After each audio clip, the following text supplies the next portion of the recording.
Welcome to Ancient Wisdom, a sanctuary where timeless wisdom guides you into deep, restful sleep. Let the wisdom of the ages quiet your mind, ease your worries, and carry you gently into the night. If you're here to relax, reflect, and drift into peaceful slumber, you're exactly where you need to be. Before you get too cozy, take a moment to like this video and subscribe to the channel. It really helps me bring more soothing content your way. Also, I'd love to know, where are you tuning in from, and what time is it for you right now? Share in the comments below. Now, settle in, get comfortable, and let the wisdom of the ages guide you into deep, restful sleep. Here are 10 powerful lessons from Stoic wisdom to help you reinvent yourself in 2025. You've probably tried to change before, only to fall back into old patterns. But what if the problem isn't you? It's the way you're approaching reinvention.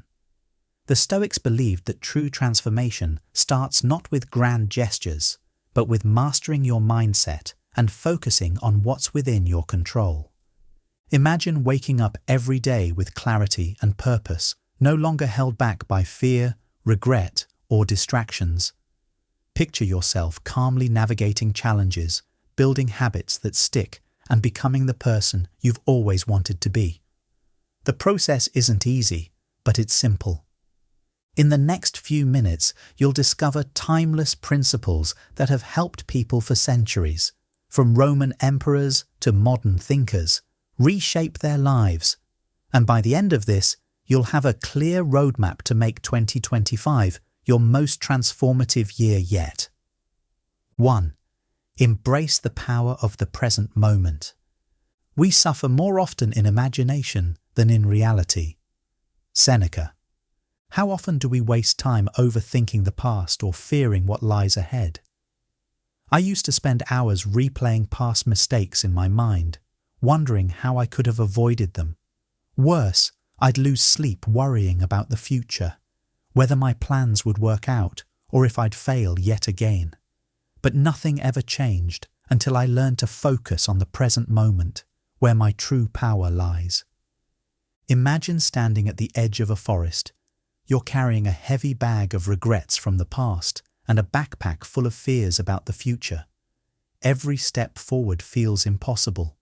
The Stoics teach us to put those burdens down and focus on the path right in front of us. That's where reinvention begins. Not yesterday, not tomorrow, but now. I started practicing this principle with small changes. Every morning, I ask myself, what is one thing I can do today to improve my life?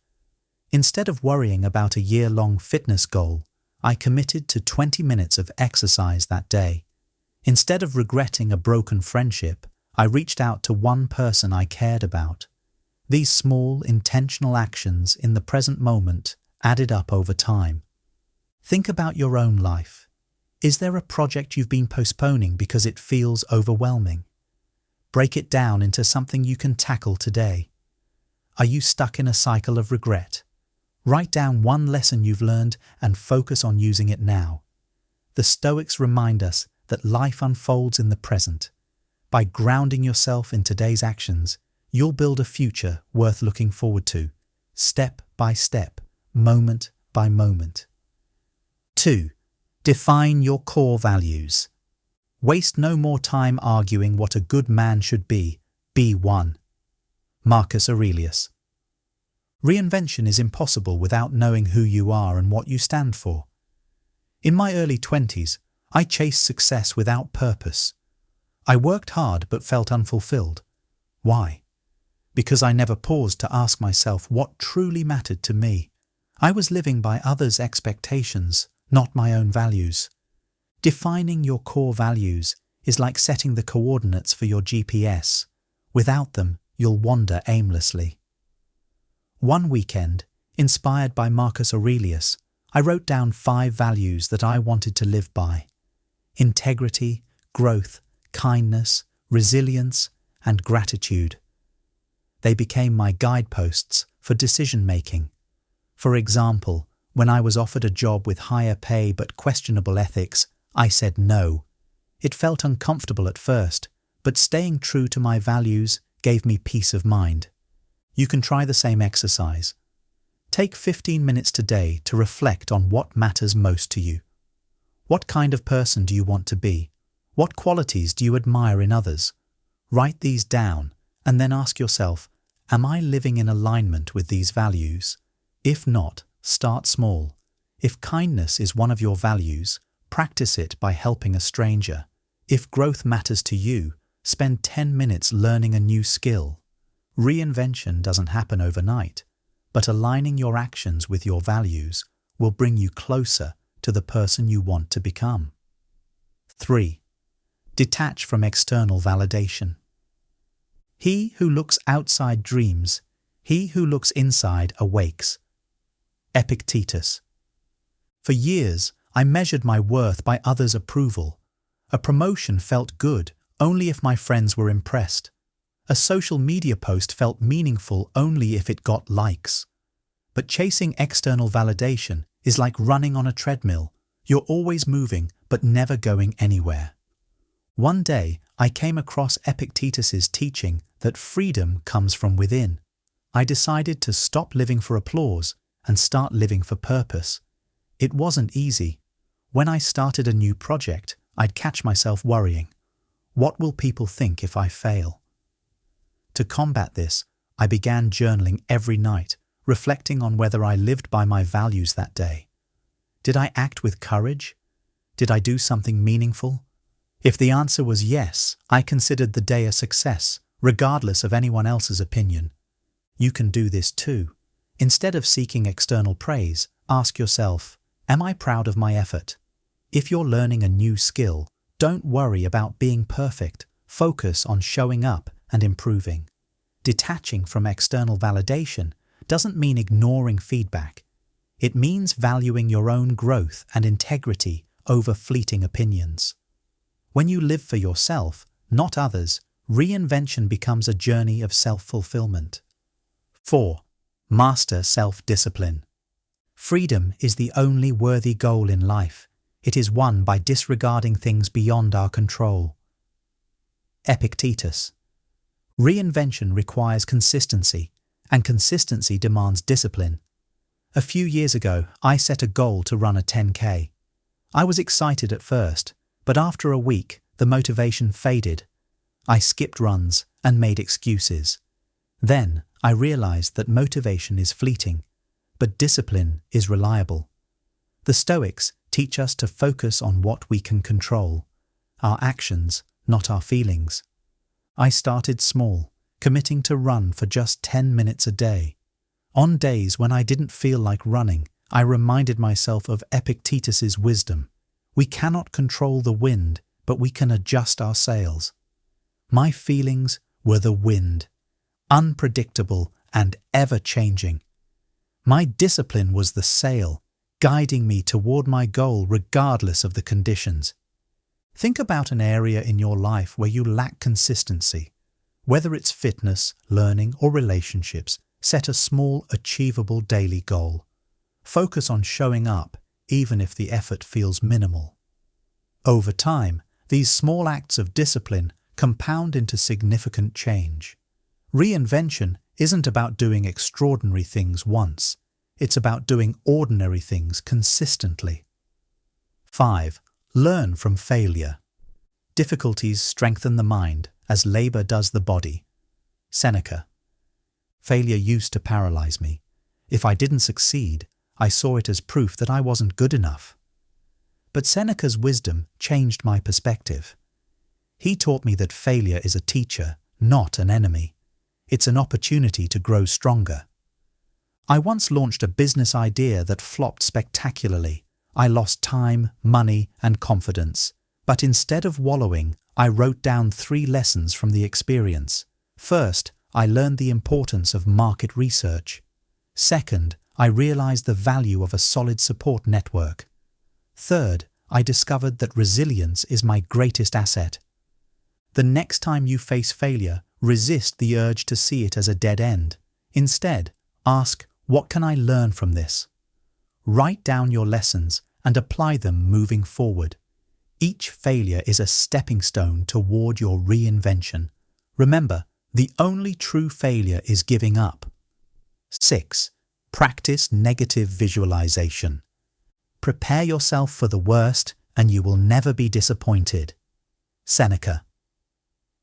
Negative visualization might sound counterproductive, but it's one of the most powerful tools for personal reinvention. I used to fear failure so much that it kept me from trying new things. Then I discovered this Stoic practice, imagining the worst-case scenario, not to dwell on it, but to prepare for it. When I considered starting a new job, I was terrified of failing, so I sat down and wrote out the worst that could happen. I might struggle at first, make mistakes, or even lose the job. Then I asked myself, if this happens, what will I do? I realized that even if I failed, I could learn, grow, and try again. This exercise transformed my fear into action. Think about a challenge you're avoiding. Visualize the worst outcome, then plan how you would handle it. You'll find that the fear loses its grip and you gain the courage to act. Negative visualization doesn't mean expecting bad things to happen. It means building resilience for whatever comes your way. 7. Let go of what you can't control. You have power over your mind, not outside events. Realize this, and you will find strength. Marcus Aurelius. Reinvention requires focus, but too often we waste energy worrying about things beyond our control. I used to agonize over others' opinions of me, replaying conversations in my head and wondering if I'd said the wrong thing. It was exhausting and unproductive. The Stoics remind us that we control only our thoughts, actions, and reactions. I started asking myself, am I worrying about something I can influence? If the answer was no, I let it go. When a colleague criticized my work, I focused on improving my skills rather than pleasing everyone. When a project went sideways, I concentrated on what I could fix instead of lamenting what went wrong. Take a moment today to list what's bothering you. Then divide the list into 2 columns, what I can control and what I can't. Let go of the second column and direct your energy toward the first. You'll feel lighter, clearer, and more empowered to reinvent yourself. 8. Cultivate gratitude. Do not indulge in dreams of having what you do not have, but reckon up the chief of the blessings you do possess. Marcus Aurelius. Reinvention often focuses on what we want to change, but gratitude reminds us to appreciate what we already have. There was a time when I felt stuck, frustrated by everything I hadn't achieved.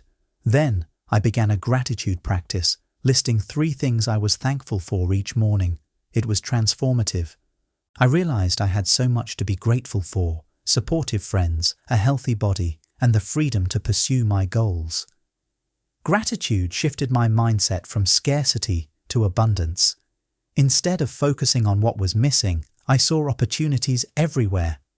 Start your own gratitude practice. Each morning, write down 3 things you're thankful for. They don't have to be big. Maybe it's the sunrise, a kind word from a friend, or the chance to start fresh. Gratitude fuels positivity, which in turn strengthens your resolve to grow and improve. 9. Serve a higher purpose. Man is not worried by real problems so much as by his imagined anxieties about real problems. Epictetus. Reinvention is most meaningful when it's connected to something larger than yourself. For years, I focused solely on personal goals, but I felt a sense of emptiness. Then, I began volunteering at a local shelter, and everything changed. Contributing to others gave my life a deeper sense of purpose. What cause or mission speaks to you? It doesn't have to be grand. Helping a neighbor, mentoring someone, or contributing to your community can be powerful. When your reinvention is tied to serving others, you'll find new motivation and fulfillment.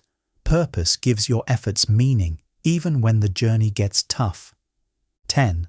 Remain flexible and open to change. No man steps in the same river twice, for it is not the same river, and he is not the same man. Heraclitus.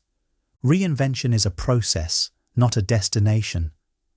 I used to believe that once I achieved certain goals, I'd be complete. But life has a way of surprising us. The Stoics teach that change is constant, and adaptability is key. When a career opportunity arose in a field I hadn't considered, my first instinct was to reject it. But then I remembered that growth often comes from unexpected places. I took the leap, and it turned out to be one of the best decisions of my life. In 2025, approach your reinvention with curiosity and flexibility. Be willing to pivot, try new things, and embrace the unknown. Change is inevitable, but it's also where growth happens. By staying open, you'll discover paths you never imagined. Reinventing yourself is a journey, not a quick fix, and these 10 Stoic lessons are here to guide you every step of the way. Remember, each small action you take today builds the foundation for a stronger, more purposeful tomorrow. Whether it's focusing on the present, mastering self-discipline, or aligning your life with your core values, you hold the power to create lasting change. If you found these insights helpful, give this video a thumbs up to let us know. Don't forget to hit the subscribe button and turn on notifications so you never miss more content on Stoicism, self-improvement, and wisdom for living a better life. We'd love to hear from you. What lesson resonated with you the most? Are there any Stoic practices you've already started using? Share your thoughts and takeaways in the comments below. Your journey could inspire someone else to start theirs.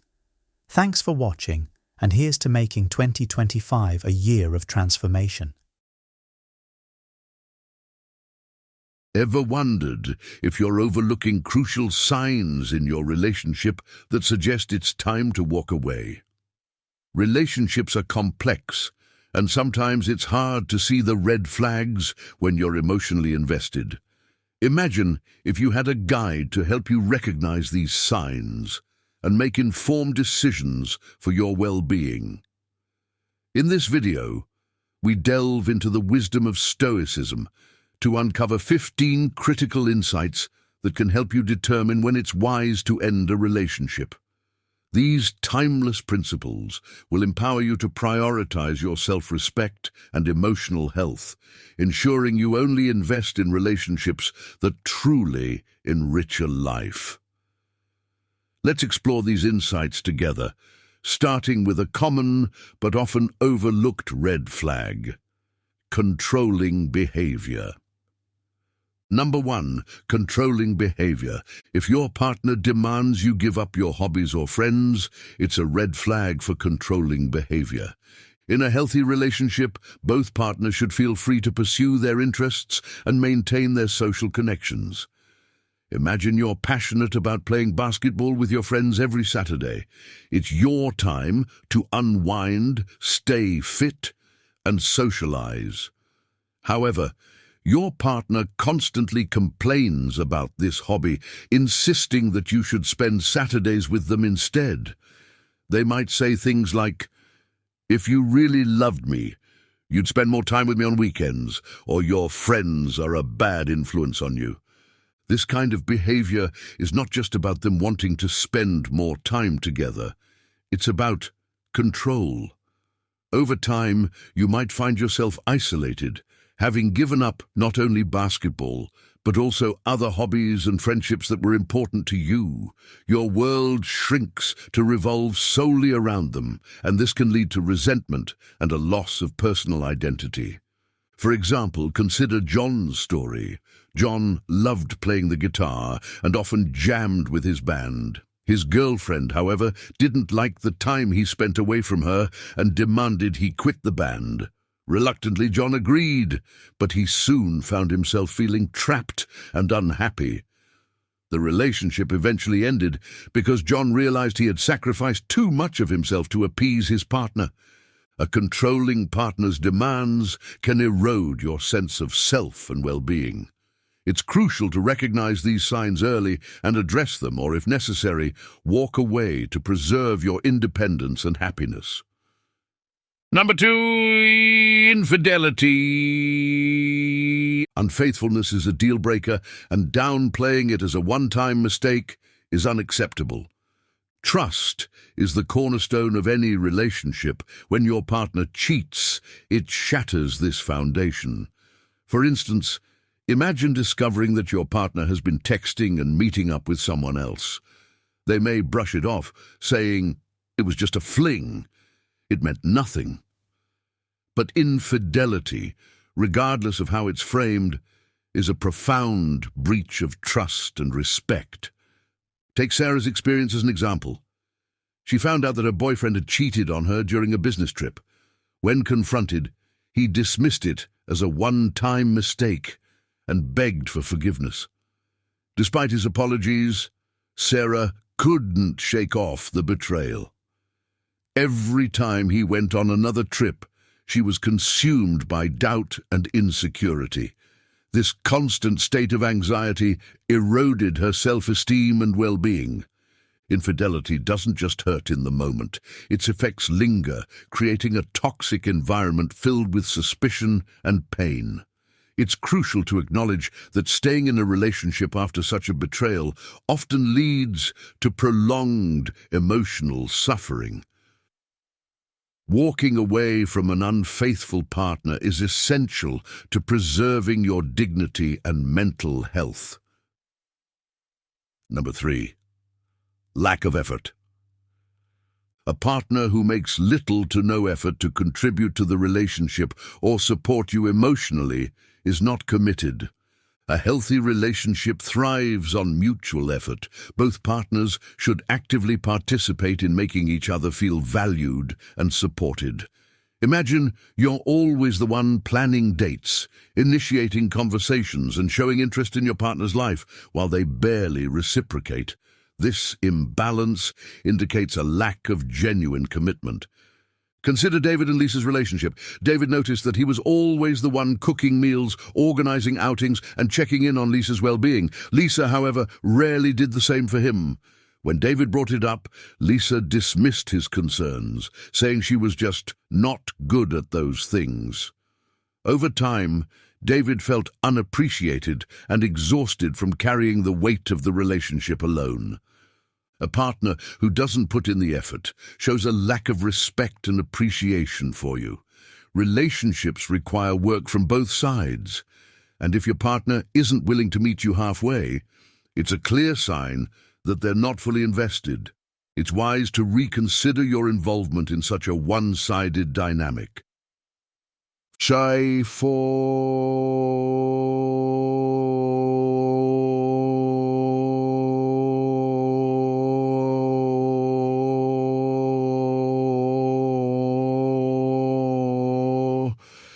A partner who never takes responsibility and always blames you for issues lacks maturity and the ability to sustain a healthy relationship. Accountability is vital in any relationship. When problems arise, both partners should be willing to acknowledge their part and work towards a solution. If your partner consistently shifts the blame onto you, it shows a lack of maturity and an inability to self-reflect. Imagine you and your partner have a disagreement about finances. Instead of discussing the issue calmly, your partner immediately accuses you of poor money management, despite you both having made financial decisions together. This pattern of blame shifting can create a toxic environment where you feel constantly at fault and undervalued. Take Anna and Mark's story. Whenever an argument arose, Mark would twist the situation to make it seem like Anna's fault, even when it clearly wasn't. Over time, Anna began to doubt herself and her decisions, feeling increasingly powerless in the relationship. A partner who can't own up to their mistakes isn't ready for a mature, healthy relationship. Mutual responsibility is key to resolving conflicts and growing together. If blame shifting is a recurring issue, it may be time to step away and seek a relationship built on mutual respect and accountability. Number 5. Frequent lies. Dishonesty, even about minor issues, can indicate deeper trust issues and a lack of integrity. Honesty is the bedrock of trust. When your partner lies, it erodes the trust that binds you. Even small, seemingly insignificant lies can accumulate, leading to a web of deceit that damages the relationship. Consider Emily and Jack's relationship. Jack often lied about small things like where he was or who he was with. Emily initially dismissed these lies as harmless, but over time she began to feel increasingly suspicious and anxious. Each lie, no matter how small, chipped away at her trust in Jack. Honesty is crucial for a healthy relationship. When lies become a regular occurrence, it signals a deeper issue of integrity and respect. A partner who values you will be honest, even when it's uncomfortable. If dishonesty is a persistent problem, it's essential to reassess the relationship and consider moving on for your peace of mind. Number 6, dismissing feelings. A partner who dismisses your feelings and calls you overly sensitive is not respecting your emotions. Your emotions are valid and deserve to be acknowledged and respected. If your partner dismisses your feelings, it shows a lack of empathy and understanding. Imagine sharing your disappointment about a cancelled date, and your partner responds with, "You're being too sensitive. It's not a big deal." And take Mia's experience. Whenever she expressed her feelings about something that upset her, her boyfriend would dismiss her as overly emotional. He would often say, "You need to toughen up," instead of addressing her concerns. This dismissal made Mia feel unheard and invalidated. A partner who belittles your emotions is not valuing your perspective. It's important to be with someone who listens and empathizes with your feelings.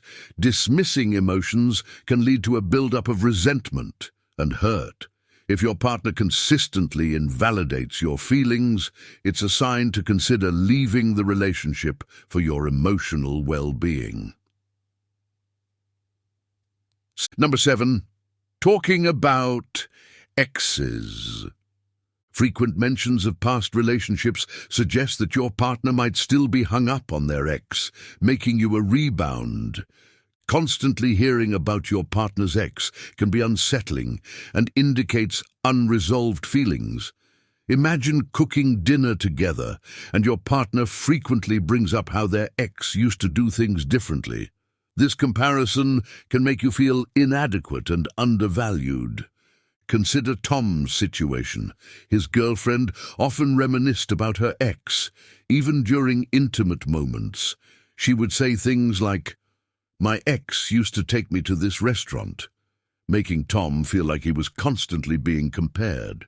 This behavior made Tom question his place in her heart. Talking about exes can signify that your partner hasn't fully moved on. A healthy relationship focuses on the present and future, not the past. If your partner frequently brings up their ex, it might be a sign that they're not ready for a new relationship. It's important to address this issue and, if necessary, walk away to protect your emotional health. Number 8, self-centeredness. If your partner is only interested in themselves and not in your achievements or goals, it's a sign they may not truly care about you. A balanced relationship involves mutual interest and support. If your partner is consistently self-centered, it can feel like your needs and aspirations are ignored. For example, imagine sharing exciting news about a promotion at work, but your partner quickly changes the topic to their own day without acknowledging your achievement. Consider Julia's experience. Whenever she tried to discuss her goals and dreams, her boyfriend would divert the conversation to his interests. He rarely asked about her day or supported her ambitions. Julia felt increasingly neglected and unimportant in the relationship. A self-centered partner fails to provide the emotional support necessary for a healthy relationship. It's essential to be with someone who celebrates your successes and stands by you during challenges. If your partner is only focused on themselves, it's a red flag that they may not truly value the relationship. Number 9, false accusations. Baseless accusations of cheating erode trust and indicate deeper issues in the relationship. Trust is fundamental in any relationship. When your partner accuses you of infidelity without evidence, it shows insecurity and a lack of trust. Imagine being constantly questioned about your whereabouts or who you're talking to, despite having done nothing wrong. Take Rachel's story. Her boyfriend frequently accused her of cheating whenever she spent time with friends or stayed late at work. These accusations were unfounded and stemmed from his own insecurities. The constant need to defend herself made Rachel feel suffocated and mistrusted. False accusations create a toxic environment where you're perpetually on the defensive. Trust should be built on mutual respect and confidence in each other. If your partner's baseless accusations persist, it's a sign of deeper issues that need to be addressed. Sometimes the healthiest choice is to walk away from such a draining situation. Number 10, always busy. If your partner is constantly too busy for you, it indicates a lack of genuine interest in the relationship. Time and attention are crucial for maintaining a strong relationship. If your partner frequently uses their busy schedule as an excuse to avoid spending time with you, it signals a lack of priority. Imagine messaging your partner about meeting up, only to receive responses like, "I'm swamped at work," or "maybe next week." Consider Alex's experience. His girlfriend always claimed she was too busy with work and personal commitments to see him. While Alex made time for her, despite his own hectic schedule, she rarely reciprocated. This consistent brush-off made Alex feel unimportant and undervalued. A partner who truly cares will make time for you, no matter how busy they are. It's about finding balance and showing that the relationship matters. If your partner is perpetually unavailable, it's a red flag that their interest might not be as strong as yours. It's important to recognize this and consider whether the relationship is meeting your needs. Number 11, pointing out flaws. Constant criticism from your partner indicates they are not supportive and may hinder your personal growth. Constructive feedback is essential, but constant criticism can be damaging. Imagine your partner frequently pointing out your mistakes and flaws, making you feel inadequate. Instead of focusing on your strengths and encouraging your growth, they highlight your shortcomings, eroding your self-esteem.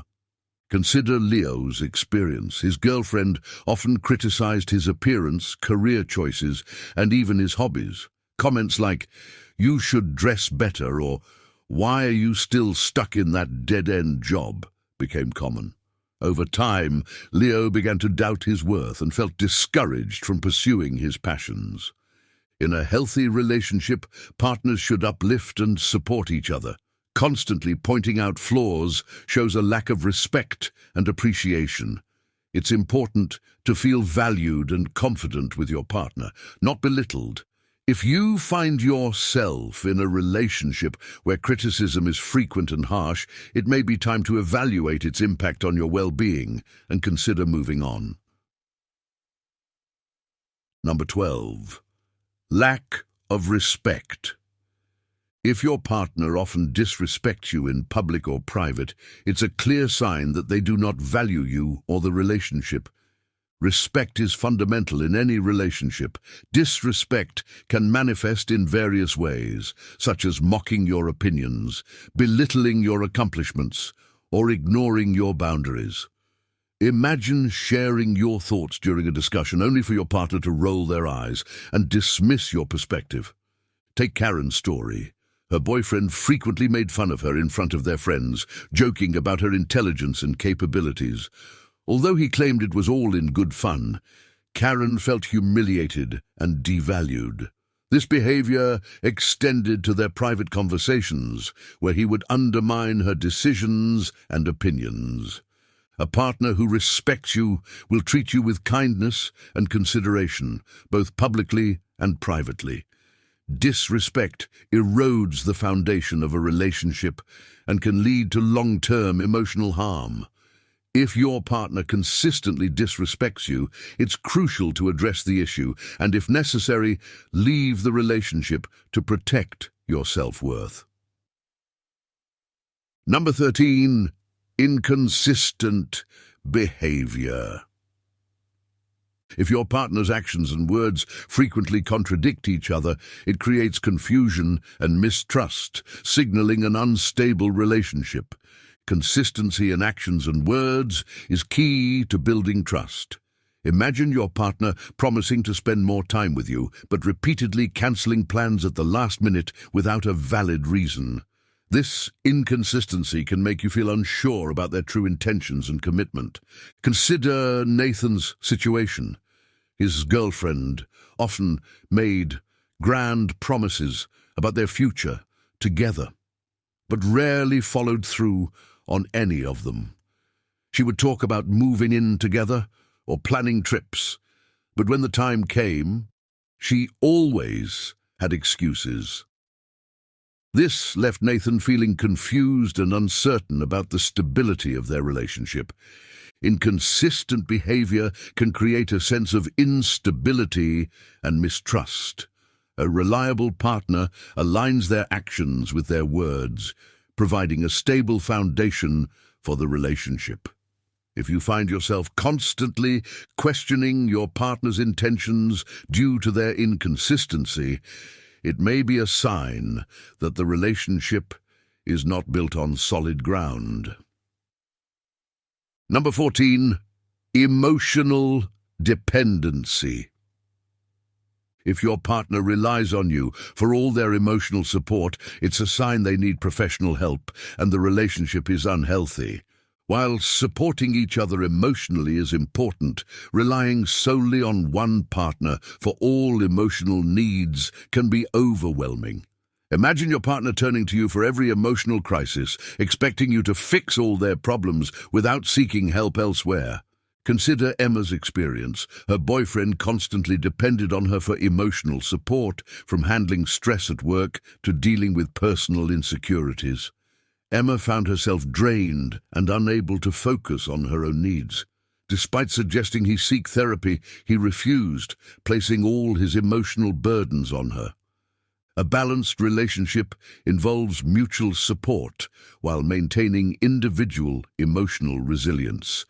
If your partner's emotional dependency becomes overwhelming, it indicates they may need professional help.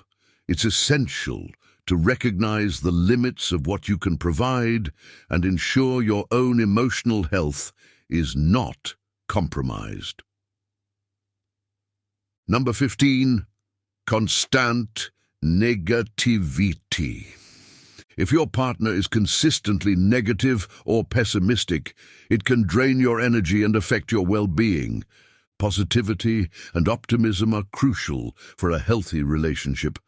Imagine your partner always focusing on the negatives, complaining about their job, criticizing others, and rarely expressing gratitude or joy.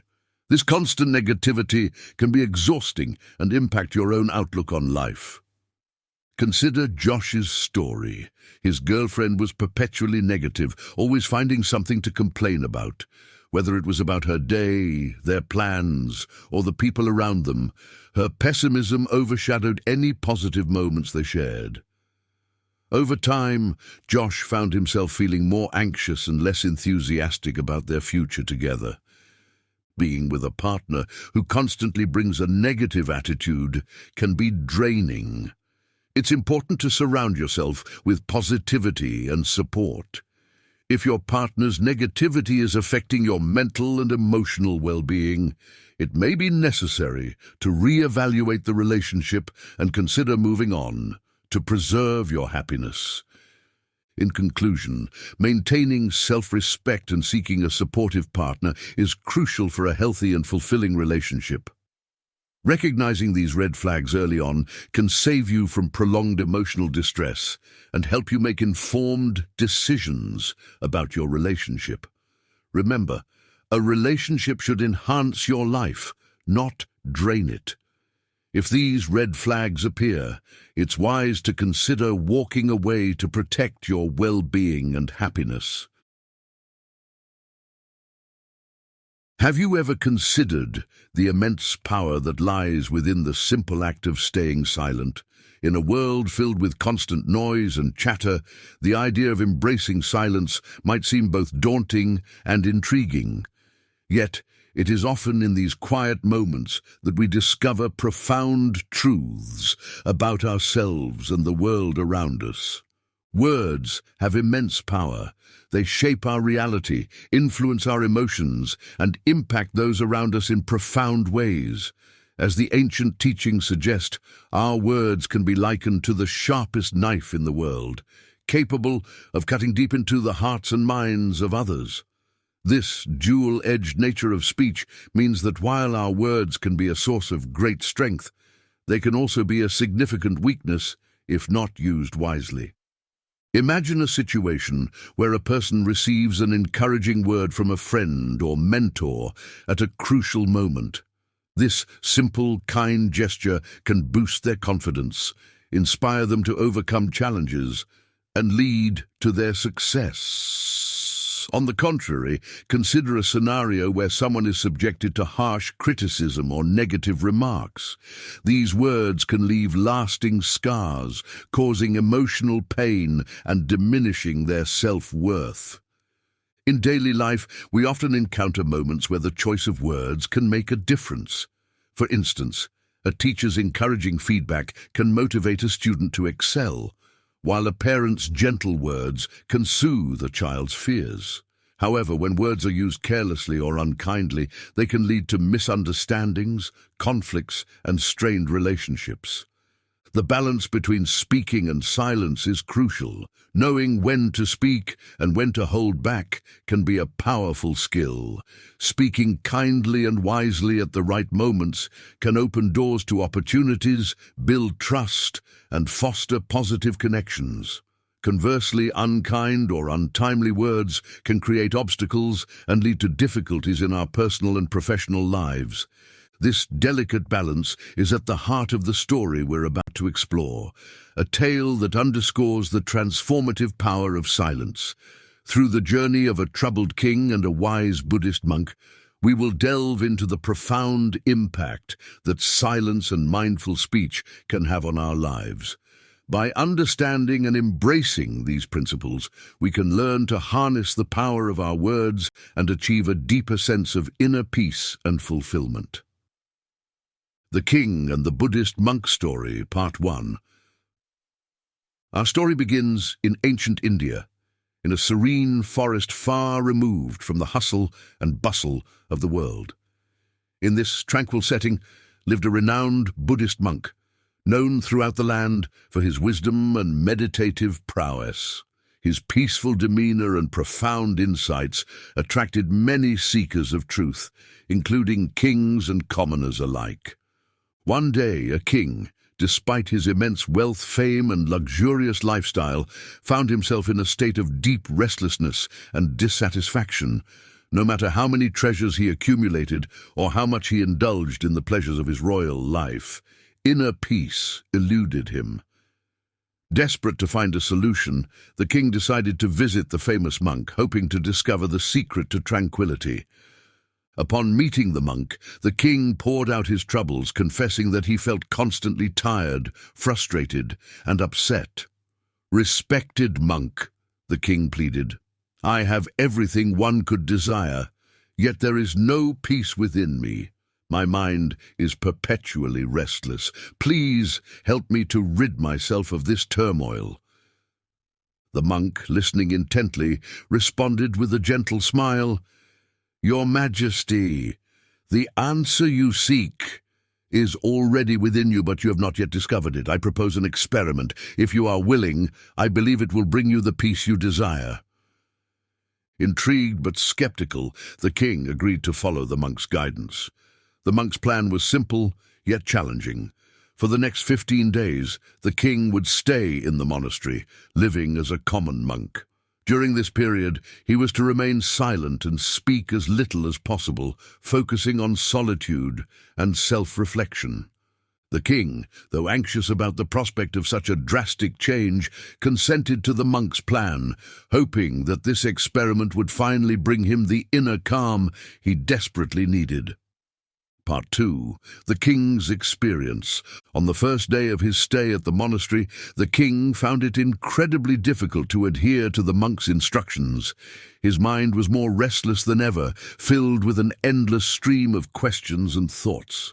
Used to giving orders and engaging in constant conversation, he struggled with the enforced silence. Every passing hour seemed to amplify his unease, making the task of remaining quiet feel nearly impossible. Despite the overwhelming urge to speak and vent his frustrations, the king resisted. He stayed in his assigned quarters, sitting quietly and observing the simple life of the monks around him. As night fell, a surprising sense of calm began to wash over him. He couldn't understand why, but for the first time in a long while, he felt a glimmer of happiness. The following days brought new challenges but also new insights. As the king continued his silent vigil, he began to notice the beauty in his surroundings that he had previously overlooked. He watched the delicate dance of flowers swaying in the breeze, the intricate patterns of birds in flight, and the serene flow of the nearby river.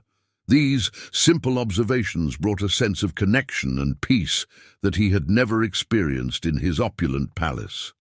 By the 10th day, the king's inner restlessness had significantly diminished.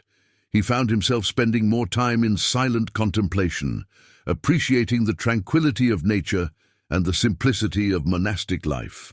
On the 12th day, something remarkable happened. As he sat in meditation, his eyes closed on their own, and he slipped into a deep, serene state. For the first time, his mind was free from worry and distraction, immersed in profound inner peace. During the final days of his stay, the king's experience deepened further. He spent hours in meditation, feeling a sense of joy and fulfillment that he had never known. The transformation was so profound that by the 15th day, he approached the monk with newfound clarity and gratitude. Part 3, Revelation and Transformation. With a calm and reflective demeanor, the king expressed his gratitude to the monk. "Respected monk," he began, "I have discovered the root of my troubles. I realized that my constant talking and negative thinking were the sources of my restlessness and failures. This excessive chatter and criticism drained my energy and clouded my mind, making it difficult for me to focus and succeed." The monk listened attentively, nodding in understanding. The king continued, "During these 15 days of silence, I experienced a transformation. I found that by speaking less and observing more, I could connect with the world in a deeper, more meaningful way. I learned that true peace comes from within, and that silence is a powerful tool for achieving it." The king's realization was profound. He understood that his previous behavior, talking excessively and often negatively, had not only affected his mental state, but also his relationships and effectiveness as a ruler. The silence had allowed him to introspect and understand the value of measured, mindful speech. He shared with the monk how, in his moments of quiet reflection, he had gained insights into his own behavior and its impact on others. "I saw how my words could hurt or heal, and how my silence could bring clarity and peace. These 15 days have taught me more than years of royal counsel." Part 4, Monk's Teachings. The monk then shared his wisdom, reinforcing the king's newfound understanding. "Your experience is a testament to the power of silence," he said. "Silence is not merely the absence of speech. It is a state of inner calm and awareness.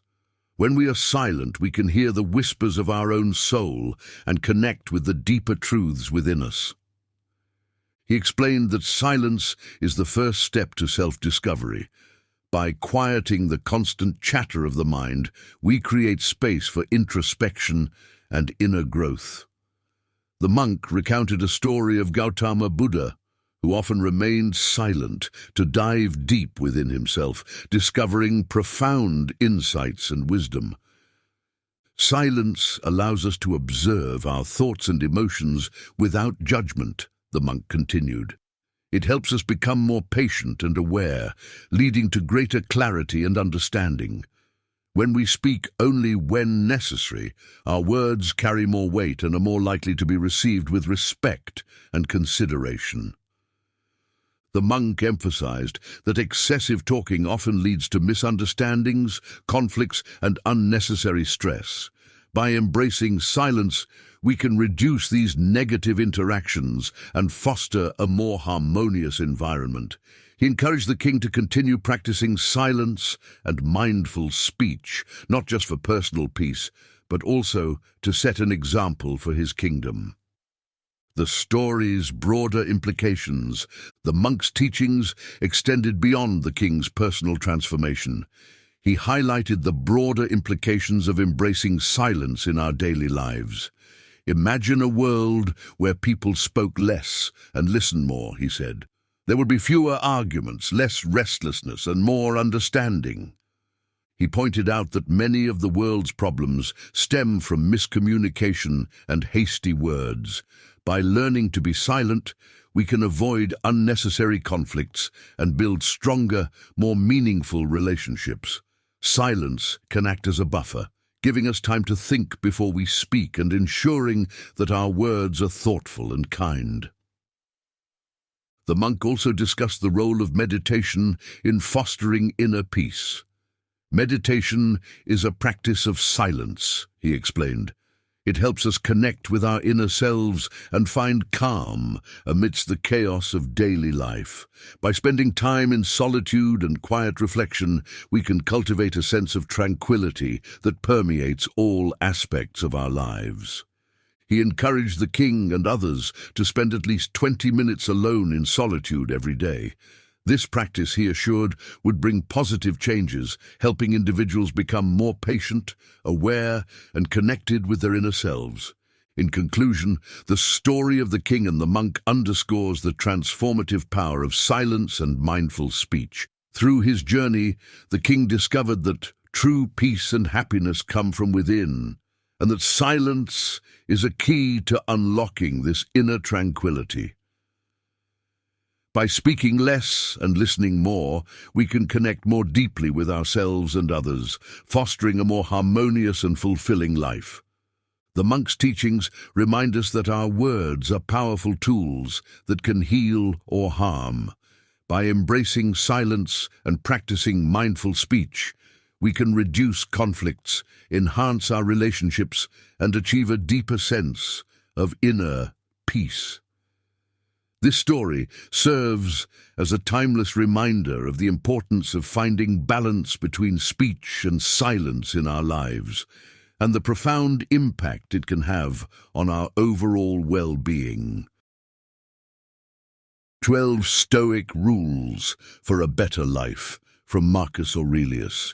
Have you ever wondered how to live a life of true purpose and resilience, regardless of the challenges you face? Imagine having the wisdom of one of history's greatest philosopher kings guiding your every step. Marcus Aurelius, the Stoic emperor of Rome, left us a treasure trove of timeless wisdom. His principles are not just ancient teachings, but practical, transformative rules that can elevate your life today. Dive into these 12 Stoic rules distilled from Marcus Aurelius's profound insights, and discover how to navigate life's obstacles with grace and strength, embracing each moment with purpose and clarity. Let these lessons be your compass to a better, more fulfilled life. 1.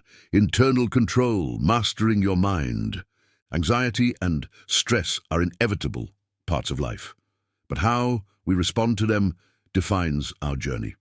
Marcus Aurelius teaches us that these emotions originate from within. The external world may present challenges, but it is our inner landscape that determines our peace. By mastering our thoughts and emotions, we reclaim control over our lives.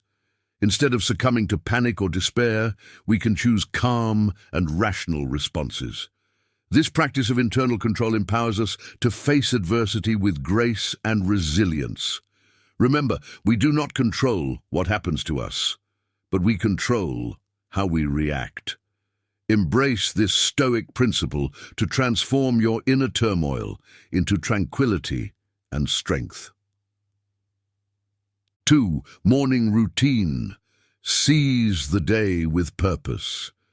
Starting your day with intention and discipline is a hallmark of Stoic practice. Marcus Aurelius, despite his immense responsibilities, began each day early with a clear purpose. He would journal, reflecting on his thoughts and setting the tone for the day. This routine was not just about productivity, it was about aligning with his values and focusing on what truly mattered. By adopting a similar morning routine, you can set a strong foundation for your day. Prioritize your tasks, center your mind, and approach each day with the determination of a philosopher king. Well begun is half done. Let your morning routine pave the way for a successful and meaningful day. 3. Selflessness, leading with compassion. True leadership is not about accumulating power, but about using it for the greater good. Marcus Aurelius demonstrated this through his acts of selflessness during the Antonine Plague. He sold imperial luxuries to aid the suffering citizens, showing that the well-being of his people came before his own comfort. This Stoic principle of selflessness teaches us that real strength lies in compassion and generosity. In your own life, consider how you can put others before yourself. Whether it's through acts of kindness, sharing resources, or simply listening to someone in need, selflessness enriches both the giver and the receiver. Lead with a heart of service, and your influence will extend far beyond your immediate circle. 4. Immediate action, the power of now. Procrastination is a thief of time and opportunity. Marcus Aurelius urged immediate action, emphasizing that we should not defer our good deeds to tomorrow. The wisdom here is clear. Life is uncertain and our time is limited. Why wait to start that project, mend a relationship, or pursue a goal? The Stoic discipline of action teaches us to seize the present moment and take decisive steps towards our aspirations. It's not enough to know what needs to be done. We must act on it. Begin today with whatever small step you can take and watch how momentum builds. The future is shaped by the actions we take now, so embrace the power of immediate action. 5. Amor fati, embrace your fate. Amor fati, or the love of fate, is a profound Stoic concept. Marcus Aurelius believed that everything happens for a reason and that we should embrace our fate with a positive attitude.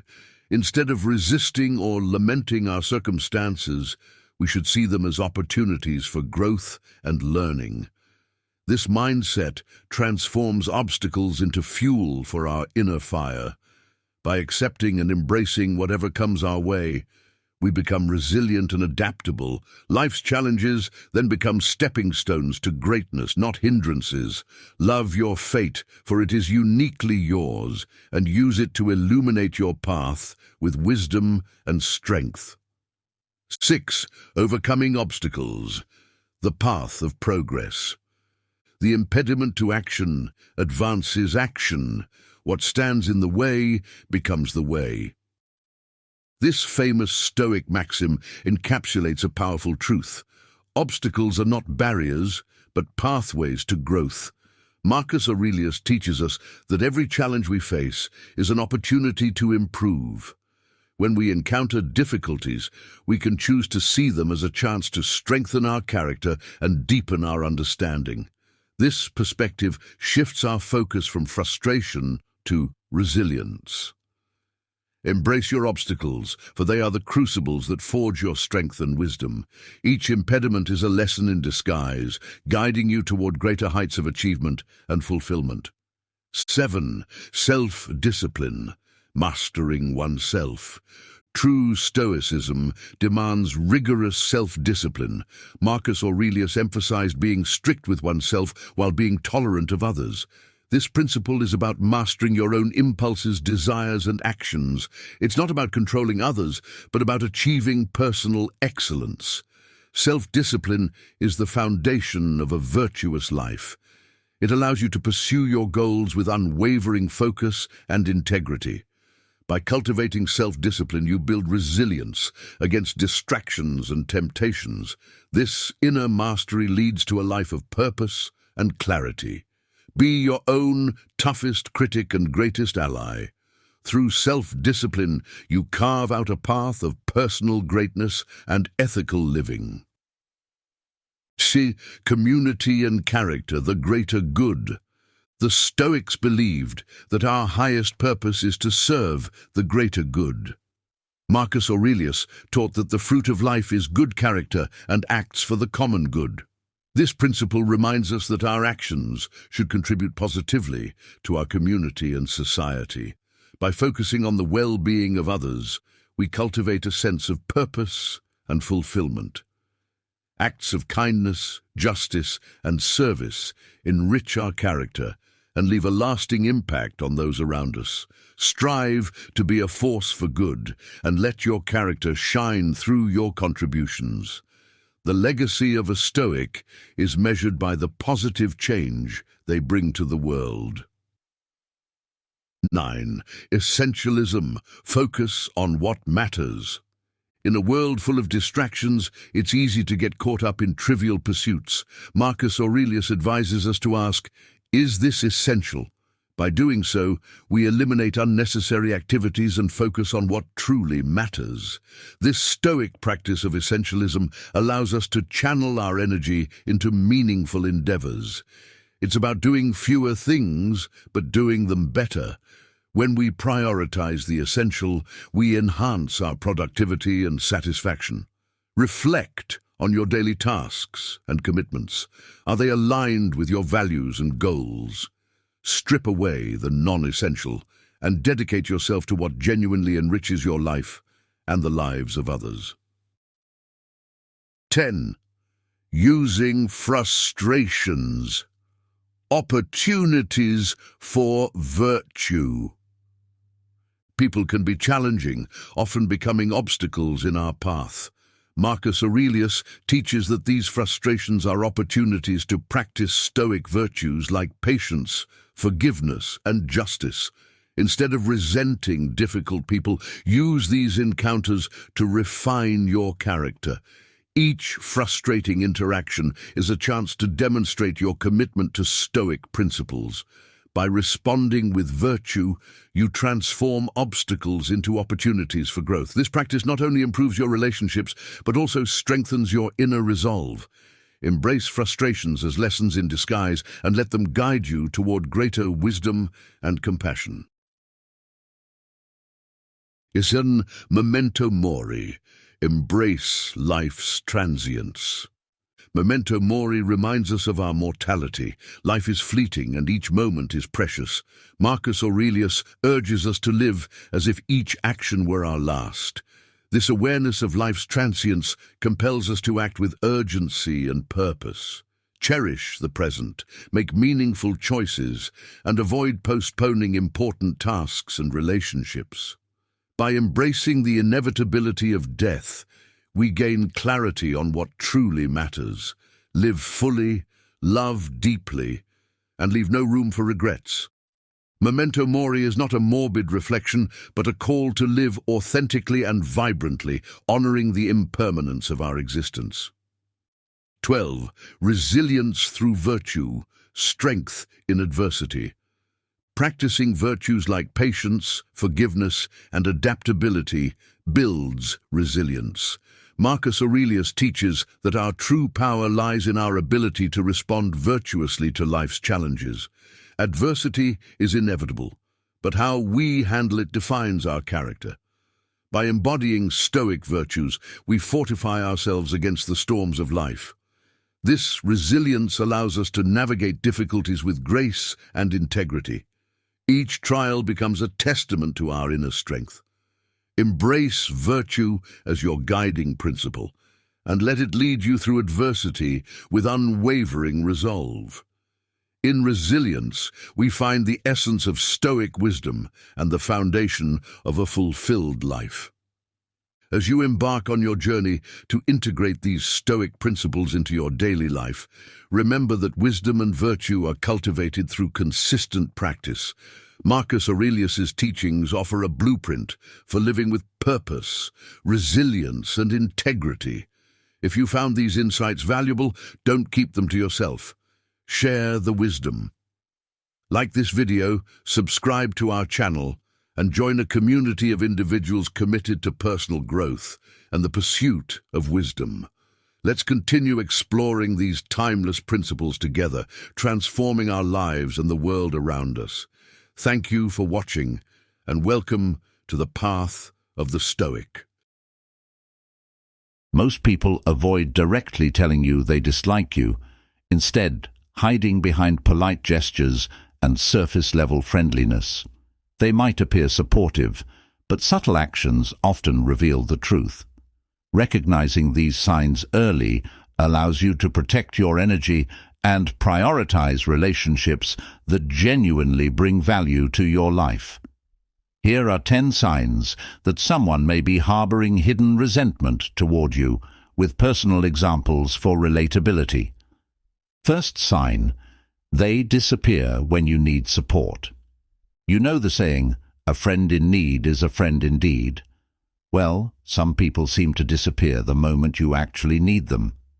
I remember a time when I was going through a really tough breakup. I reached out to a friend I thought would be there, but every call went to voicemail. Every text got a short "busy right now" response. Meanwhile, I'd see them active on social media, posting about weekend adventures. It hit hard because I had been there for this friend through their dark times, and seeing that they couldn't do the same made me realize something. Real friends don't vanish when the going gets tough. If someone only sticks around for the good times, it's a sign they might not genuinely care about you. You deserve people who show up when it matters most, even if it's just a call to check in.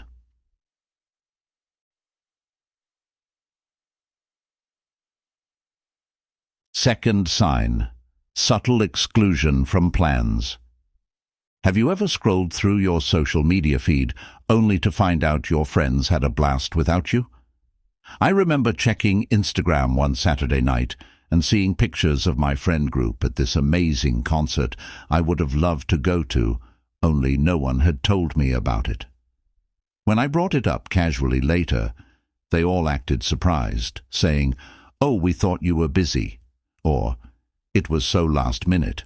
It stung because, deep down, I knew that if they'd really wanted me there, they would have asked. Real friends make sure you know about plans. When people repeatedly leave you out, it's often a subtle, passive way of saying they don't value your presence.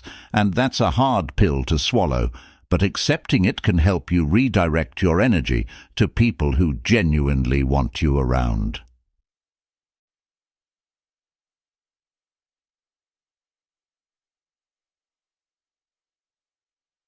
Third sign: their jokes are always at your expense.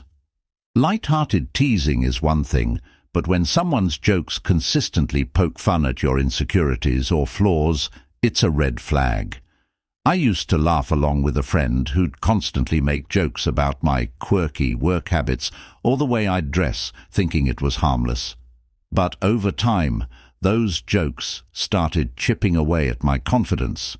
I'd second-guess what I wore or feel self-conscious about speaking up at work. If someone's jokes leave you feeling small or hurt, it's often a way of masking deeper resentment or disrespect. A real friend doesn't need to mock your quirks to have a laugh.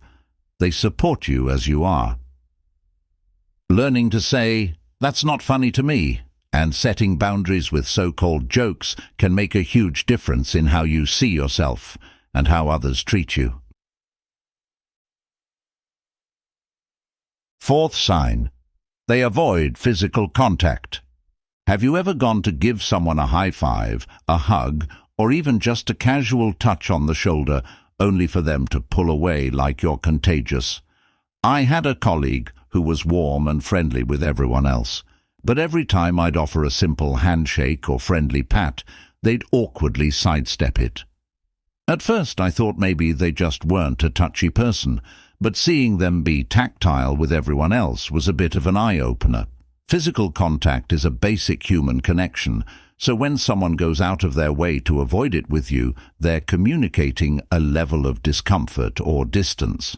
It might be hard to admit, but paying attention to these subtle cues can save you from investing in relationships where the other person isn't fully on board. Chittifao. Fifth sign, they give backhanded compliments. Have you ever received a compliment that didn't feel good at all? Once, after pouring my heart into a work project, a colleague looked at me and said, "Wow, that turned out surprisingly well for you." It was one of those compliments that left me feeling confused and a little bruised. It took me a while to realize that they weren't genuinely happy for me. They were subtly putting me down. These backhanded compliments are often hidden attempts to keep you questioning your abilities. If a friend's compliments leave you feeling small, it's time to call it out, or, at the very least, recognize that their words have more to do with their insecurities than your worth. Sixth sign, they avoid making eye contact. Eye contact is one of the most basic yet powerful ways we connect with each other. I had a friend who, after a small disagreement, started looking everywhere but at me during conversations. They'd glance at their phone, look at the wall, anywhere but my eyes. It made everything feel awkward and distant. When someone consistently avoids eye contact, it's often because they're uncomfortable or hiding something. I learned that rather than ignoring these signs, it's best to address them. If you're sensing that someone feels uneasy around you, bring it up gently. It might clear the air or help you realize they're not worth the emotional energy.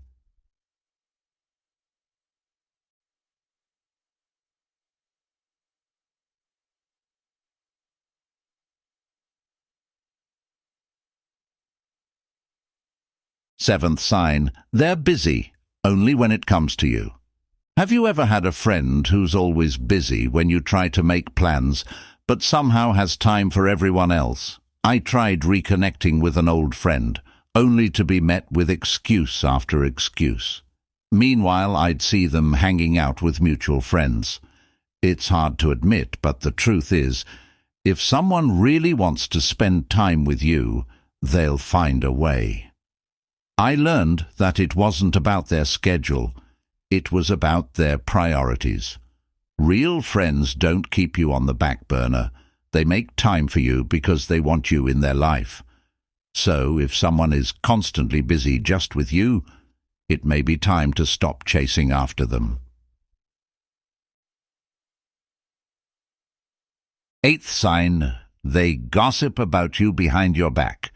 Gossip can be incredibly painful, especially when it comes from someone you trusted.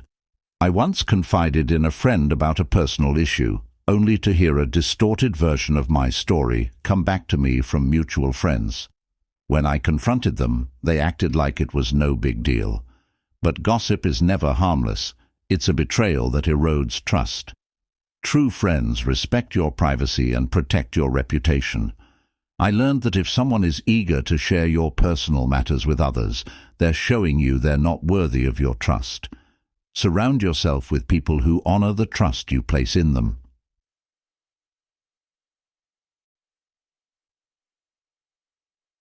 Ninth sign, they regularly undermine your opinions.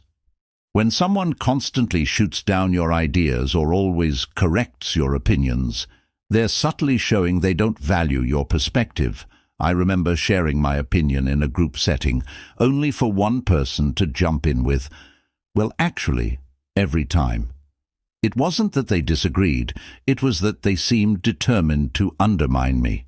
It felt like they enjoyed making me second-guess myself. Real friends don't need to assert dominance over you. They respect your opinions even when they differ. When you notice this pattern, remind yourself that your voice matters and don't let someone else diminish it. 10th sign. They're polite but distant. Have you ever met someone who's always polite but never genuinely warm? I once worked with someone who was nice on the surface, but the conversations never went deeper than, "Hey, how's it going?" They'd never ask about my interests, my life, or anything personal, and after a while, it felt like I was talking to a wall. Sometimes politeness can be a mask, a way for someone to keep you at a comfortable distance without building any real connection. When someone feels polite but distant, they're showing they're not interested in forming a meaningful bond. It's okay to let go and focus on people who genuinely want to know you beyond the surface.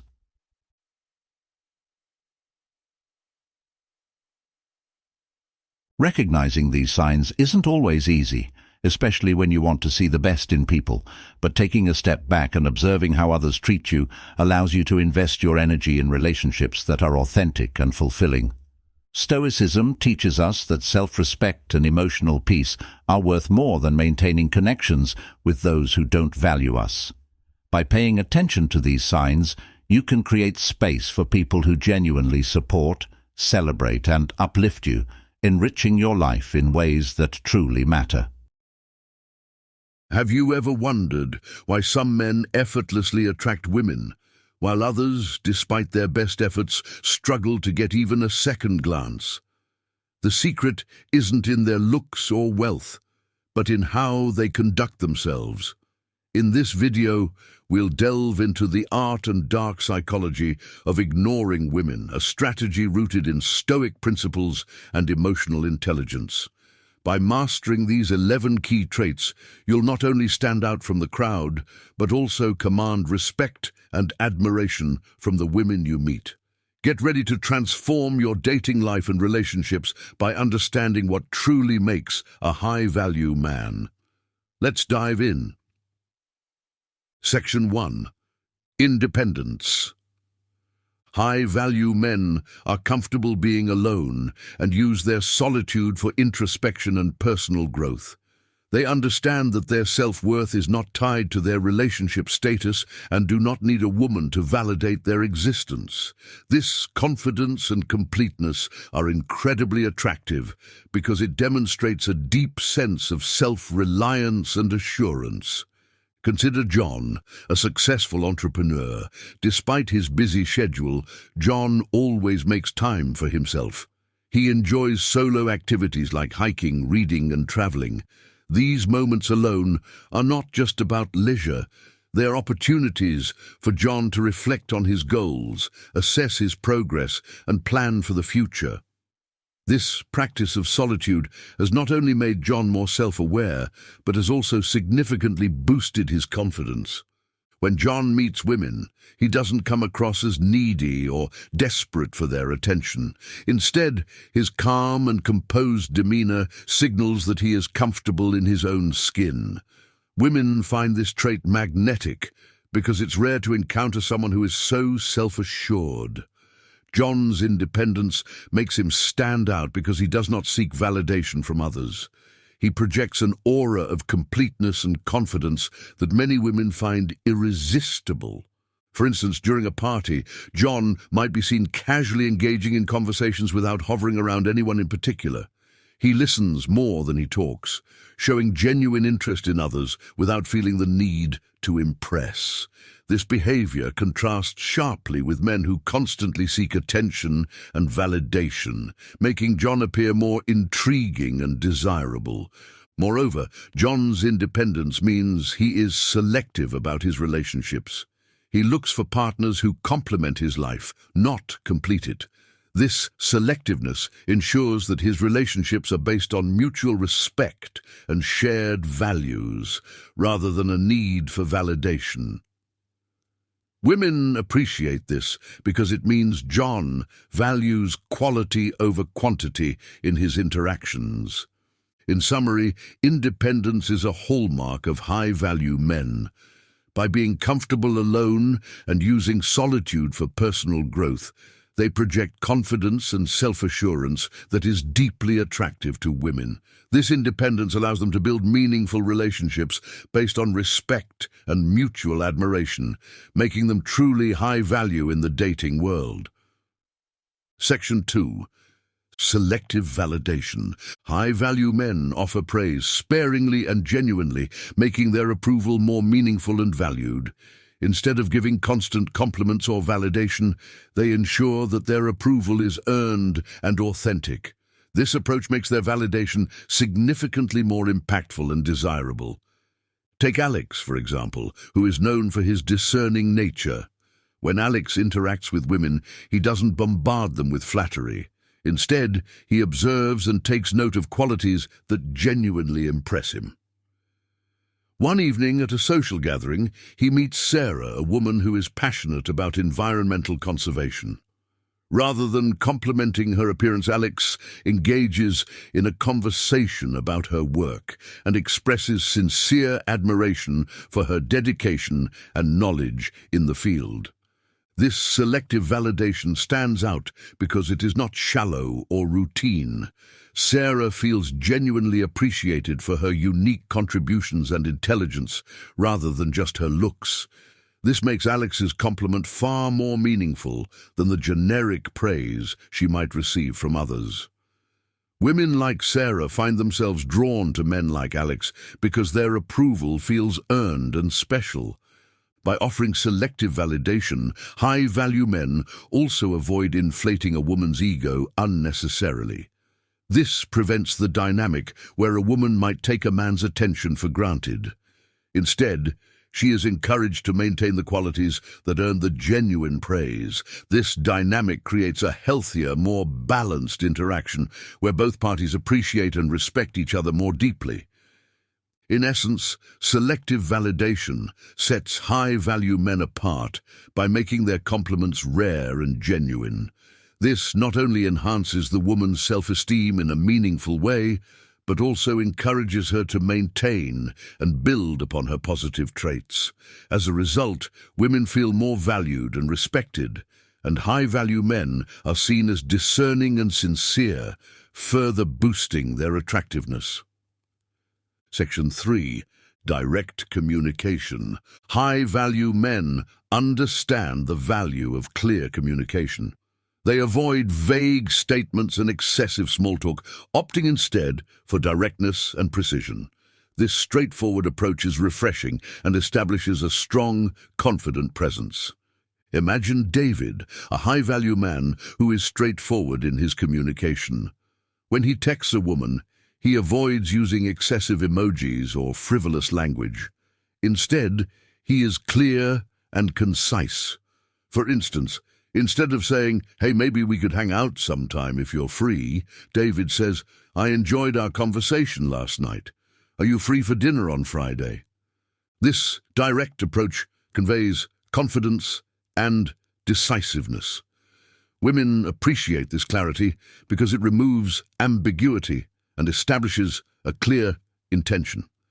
It shows that David values his time and hers, and is not afraid to express what he wants.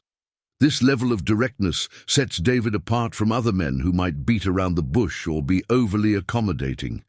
Moreover, when David encounters a woman who tries to play games or tests his patience, he doesn't engage. If a woman cancels plans last minute without a valid reason, David does not respond with frustration or desperation.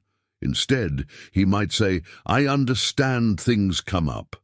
Let's reschedule when you're certain about your availability."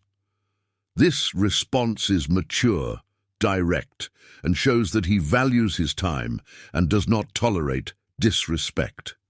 By being direct, high-value men like David demonstrate that they have clear boundaries and expectations. They do not waste time on games or mixed signals, which women find attractive because it shows maturity and self-respect. This clarity also helps in quickly identifying whether a potential relationship is worth pursuing, saving time and emotional energy for both parties. In summary, direct communication is a hallmark of high-value men.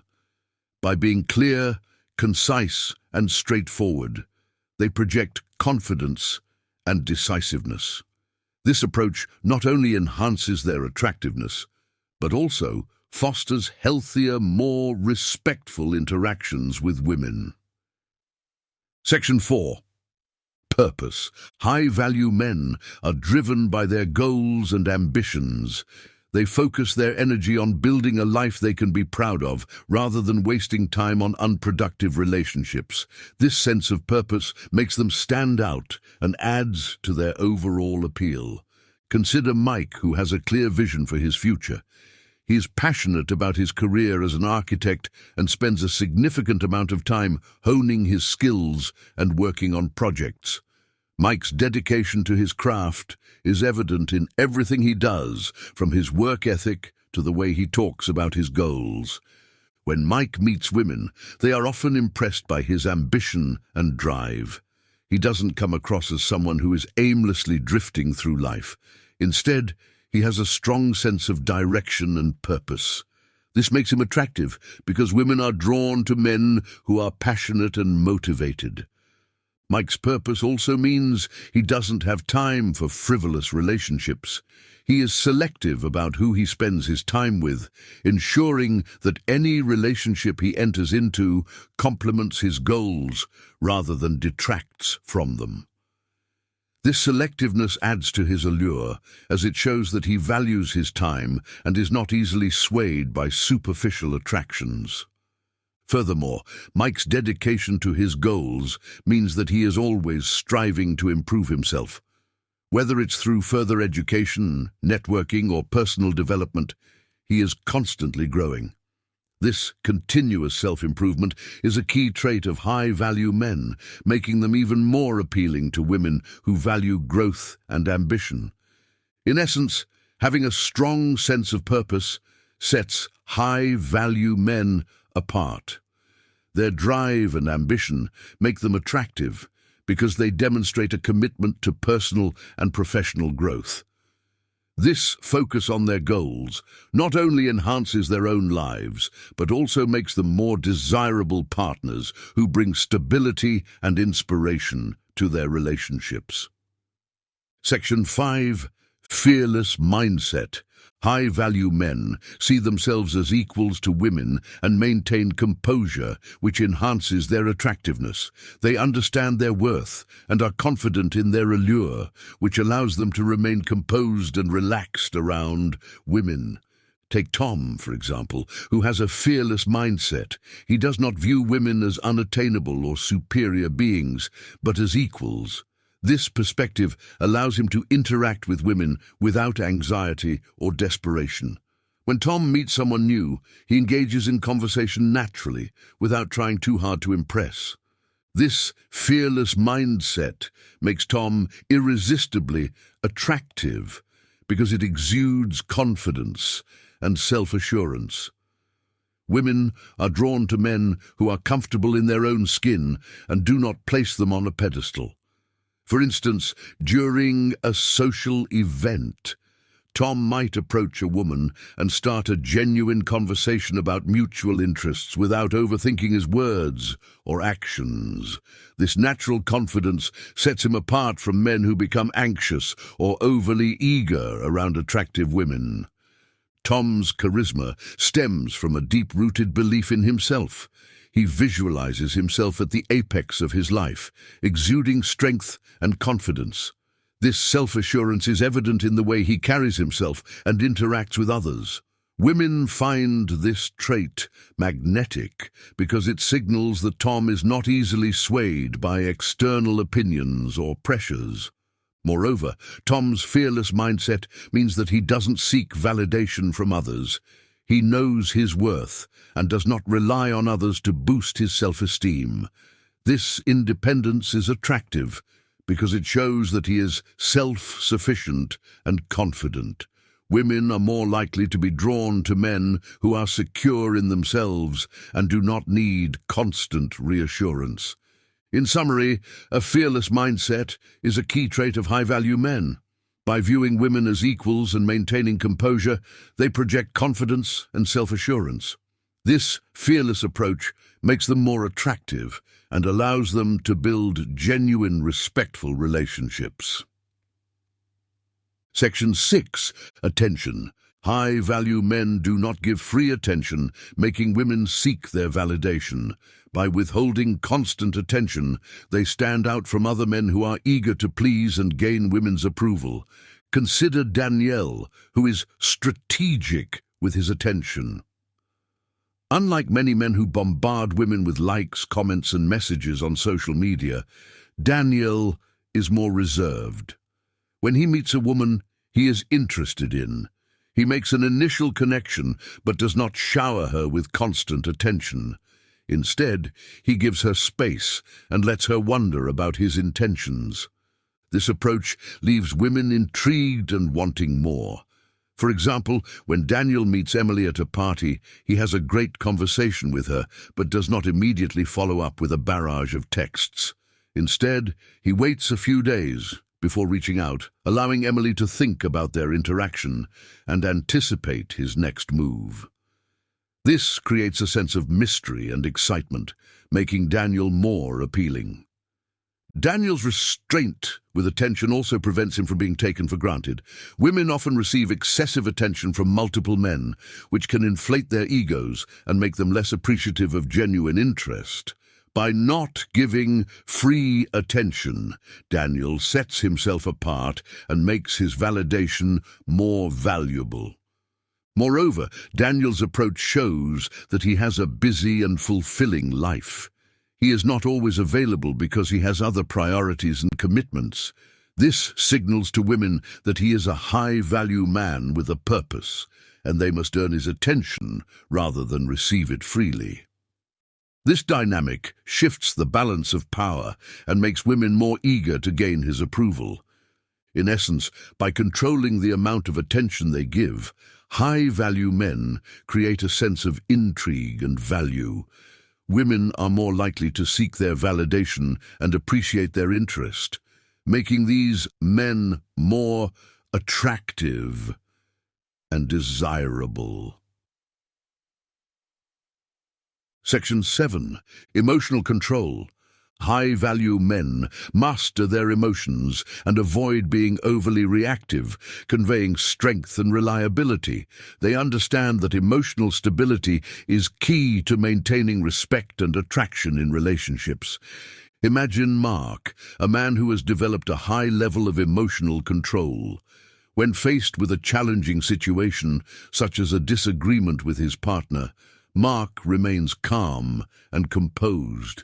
He listens carefully, processes his thoughts and responds thoughtfully rather than reacting impulsively. This emotional stability makes Mark a rock in his relationships. For instance, if his partner Lisa becomes upset over a misunderstanding, Mark doesn't immediately react with anger or defensiveness. Instead, he stays calm, asks questions to understand her perspective, and addresses the issue rationally. This approach not only resolves conflicts more effectively, but also demonstrates Mark's maturity and reliability. Mark's emotional control extends to his everyday interactions. He doesn't let minor annoyances or setbacks disrupt his composure. Whether it's dealing with a difficult colleague at work or facing a personal challenge, Mark remains steady and focused. This resilience is attractive to women because it shows that Mark can handle pressure and won't be easily rattled by life's ups and downs. Furthermore, Mark's ability to manage his emotions makes him a dependable partner. Women feel secure, knowing that they can rely on him in both good times and bad. This dependability enhances his attractiveness because it signals strength and stability, qualities that are highly valued in long-term relationships. In summary, emotional control is a crucial trait of high-value men. By mastering their emotions and avoiding impulsive reactions, they convey strength and reliability. This stability not only enhances their attractiveness but also fosters healthier, more respectful relationships. Section 8. Not rewarding bad behavior. High-value men understand the importance of not rewarding bad behavior. They avoid engaging in trivial disagreements and maintain a stoic demeanor, ensuring respect and setting clear boundaries. Consider Sam, who has a firm stance on not rewarding bad behavior. When Sam notices that his partner Rachel is engaging in irrational arguments or disrespectful behavior, he does not react with frustration or emotional outbursts. Instead, he distances himself and waits for Rachel to acknowledge her mistake. For instance, if Rachel consistently criticizes Sam over minor issues, he chooses not to engage in heated arguments. Instead, he calmly states his perspective and then gives her space to reflect on her actions. By not feeding into the conflict, Sam sends a clear message that such behavior is unacceptable and will not be tolerated without consequences. Sam's approach demonstrates strength and self-respect. Women like Rachel quickly learn that they cannot manipulate or control Sam with drama or emotional games. This behavior sets a tone of mutual respect in the relationship, as Rachel understands that Sam values himself and expects the same from her. Moreover, by not rewarding bad behavior, Sam avoids unnecessary stress and maintains his peace of mind. He focuses on positive interactions and ensures that his relationships are built on respect and understanding. This strategy not only enhances his attractiveness, but also creates a healthier dynamic where both partners are encouraged to communicate and resolve issues maturely. In essence, not rewarding bad behavior is a key trait of high-value men. By maintaining a stoic demeanor and setting clear boundaries, they ensure respect and avoid unnecessary conflicts. This approach fosters healthier relationships and makes them more attractive to women who value maturity and self-respect. Section 9. Boldness. High-value men take risks and confidently approach women, avoiding passive behavior. They understand that fortune favors the brave and that taking initiative is key to success in both dating and life. Consider Jake, who embodies boldness in his interactions. When Jake is interested in a woman, he doesn't hesitate to make the first move. At a networking event, he notices a woman named Laura who catches his eye. Instead of waiting for a perfect moment or overthinking his approach, Jake confidently walks up to her, introduces himself, and starts a conversation. This bold approach immediately sets Jake apart from men who are too timid or passive. Laura appreciates his confidence and finds his directness refreshing. Even if Jake faces rejection, he views it as a learning experience rather than a failure. This willingness to take risks and embrace potential failure makes Jake more resilient and attractive. Jake's boldness extends beyond his interactions with women. In his professional life, he's proactive and takes the initiative to seize opportunities. Whether it's pitching a new idea at work or pursuing a challenging project, Jake is not afraid to step out of his comfort zone. This attitude of boldness and initiative translates into his personal life, making him a dynamic and interesting individual. Furthermore, Jake's boldness means he doesn't settle for mediocrity. He strives for excellence in everything he does, from his career to his personal growth. This drive for success and improvement makes him a high-value man who stands out in any crowd.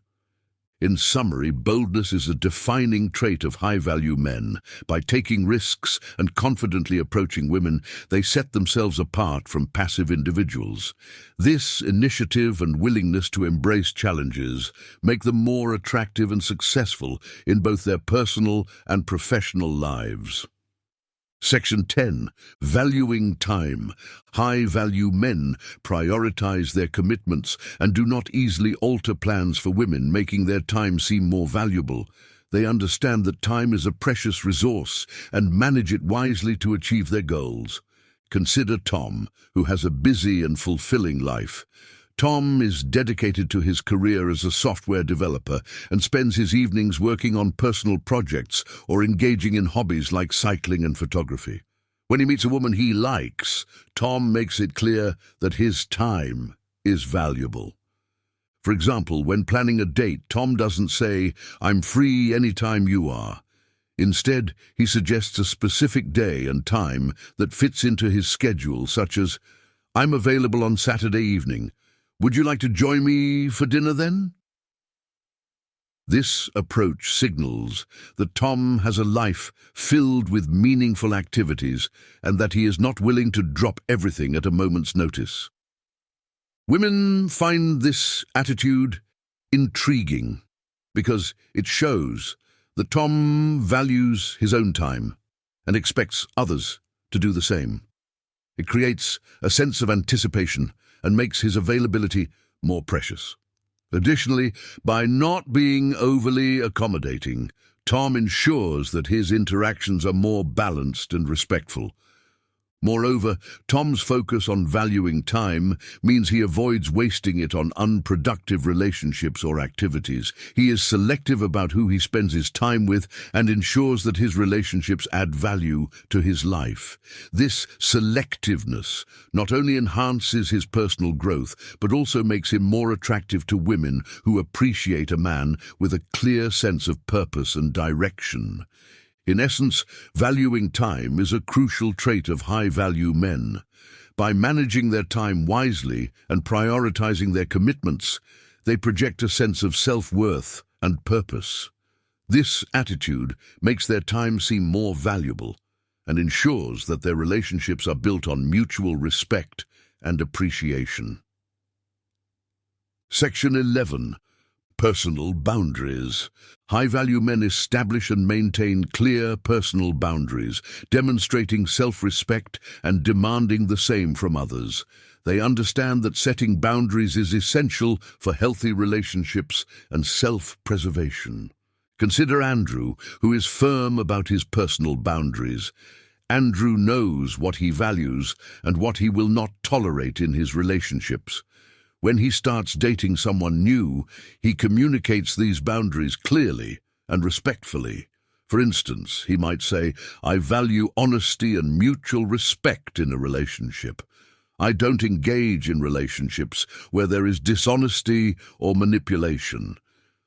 By setting these boundaries early on, Andrew establishes a foundation of respect and clarity. Women appreciate this straightforwardness because it removes ambiguity and sets clear expectations. If a woman crosses these boundaries, Andrew addresses it calmly but firmly. For example, if his partner cancels plans last minute without a valid reason, Andrew might say, "I understand things come up, but I value reliability. Let's make sure we respect each other's time moving forward." Andrew's firm stance on personal boundaries also means he's not afraid to walk away from toxic or unhealthy relationships. This self-respect signals to women that he values himself highly and will not settle for less. It also encourages them to respect him and his boundaries more deeply. Moreover, Andrew's boundaries extend to his personal time and space.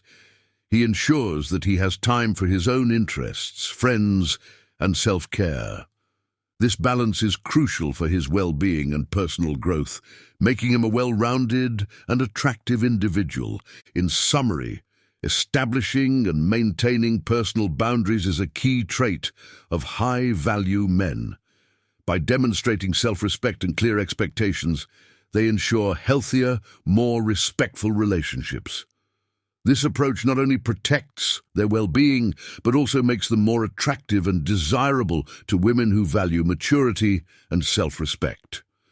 In the complex world of dating and relationships, becoming a high-value man means understanding and implementing strategies that set you apart. By embracing independence, offering selective validation, communicating directly, and having a strong sense of purpose, you can attract women naturally and effortlessly. Mastering emotional control, not rewarding bad behavior, and maintaining personal boundaries are essential traits that ensure respect and admiration.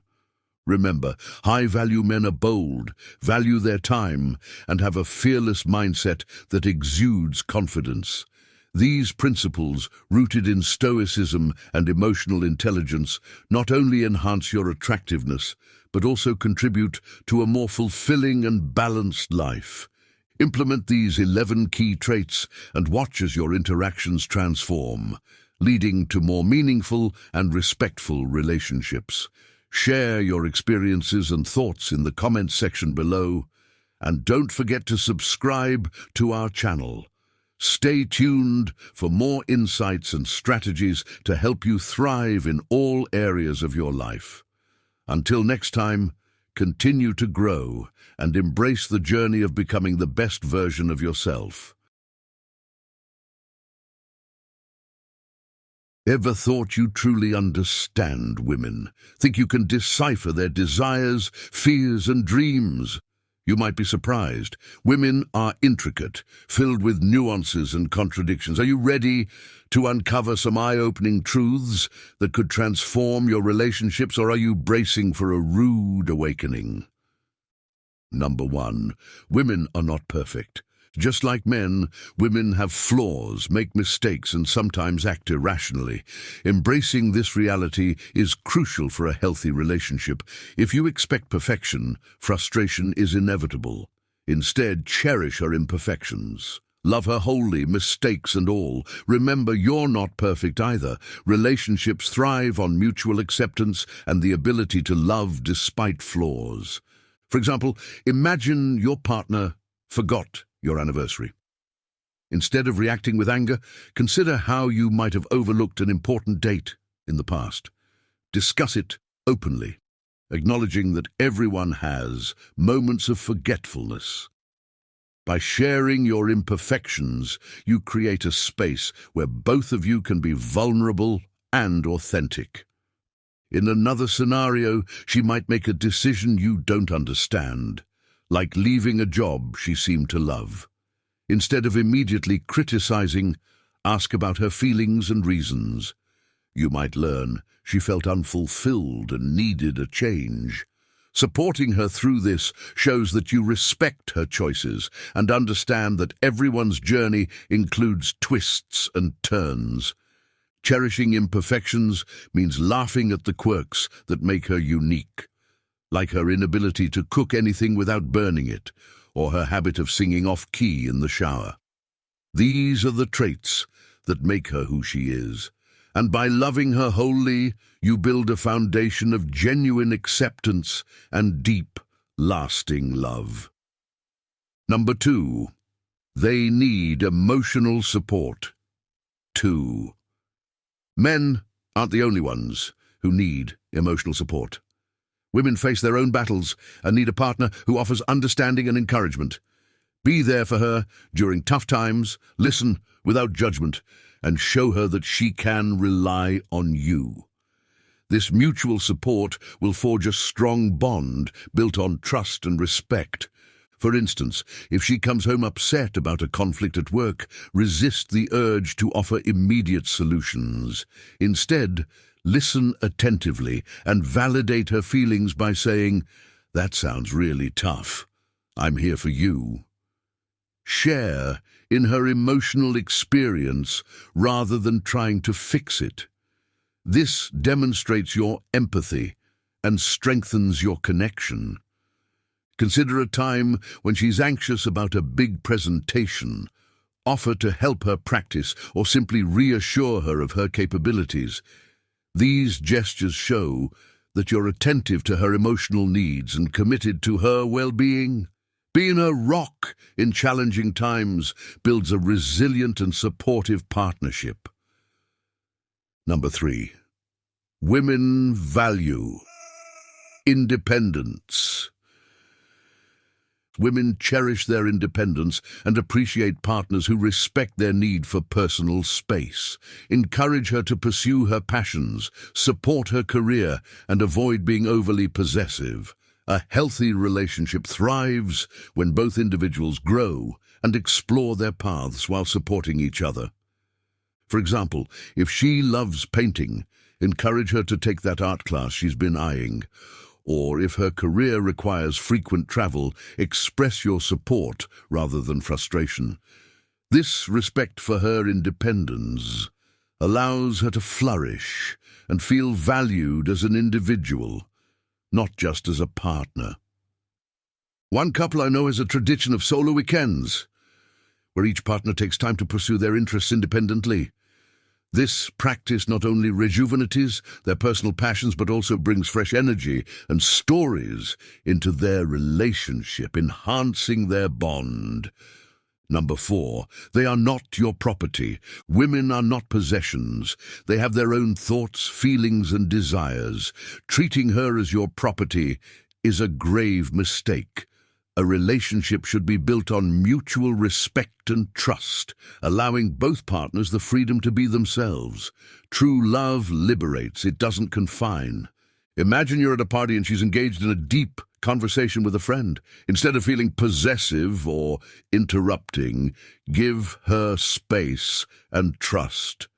This respect acknowledges her autonomy and shows your confidence in your relationship. Similarly, when making decisions, involve her as an equal partner. Whether it's about financial matters or vacation plans, valuing her input reinforces the principle that your relationship is a partnership of equals. Number 5. Women are not mind readers. Expecting her to know what you want without saying it is unrealistic. If you need something, be clear and direct. Communicate openly and honestly. Women appreciate straightforwardness and clarity. Effective communication builds stronger, lasting relationships. For instance, if you're feeling overwhelmed and need some alone time, say, "I need a few hours to myself to recharge." This clarity prevents misunderstandings and helps her understand your needs better. A friend once shared how his habit of assuming his wife knew he needed quiet time led to frequent conflicts. Once he started expressing his needs clearly, their relationship improved dramatically. Open communication fosters understanding and minimizes unnecessary friction. Number 6, they don't always want your opinion. Sometimes women just need someone to listen, not to solve their problems. Recognize when she needs to vent and when she seeks your advice. Offer a listening ear, validate her feelings, and provide support without unsolicited solutions. This empathy strengthens your bond. For example, if she's recounting a frustrating day with her boss, avoid jumping in with advice like, "You should confront him." Instead say, "That sounds really frustrating. I'm sorry you had to deal with that." This approach shows empathy and allows her to feel heard and understood. A colleague once mentioned how his wife appreciated him more when he simply listened without offering solutions. By distinguishing between when to listen and when to advise, you show that you truly care about her feelings. Number 7, they are not prizes to be won. Approaching women as if they're trophies to be won is toxic. Women are individuals with their own desires and needs. Build a connection based on genuine respect and understanding. Focus on who she is as a person, not what you can gain from her. Consider how degrading it is to reduce a relationship to a conquest. Instead, approach each interaction with the goal of understanding her as a unique individual. Ask about her passions, dreams, and fears. Show genuine interest in her as a person, not as an achievement. A friend once shared how he transformed his dating life by shifting his focus from impressing women to genuinely getting to know them. This change in perspective led to deeper, more meaningful relationships based on mutual respect and connection. Number 8, they're not your mother. Expecting a woman to take care of you like a mother is unfair. Women need space, attention, and support too. Learn to be independent and solve your problems. A healthy relationship is based on reciprocity, not dependency. For example, if you've had a long day at work, instead of expecting her to cater to you, consider sharing household responsibilities equally. This shows that you value her time and effort and fosters a sense of partnership. One couple I know established a system where they take turns handling daily chores and supporting each other emotionally. This balance ensures that neither partner feels overburdened, creating a more harmonious relationship. Number 9, women appreciate effort. Small acts of kindness, thoughtful dates, and remembering important moments show that you care. Consistent effort in maintaining the relationship demonstrates your commitment and investment. It's the little things that make a big difference.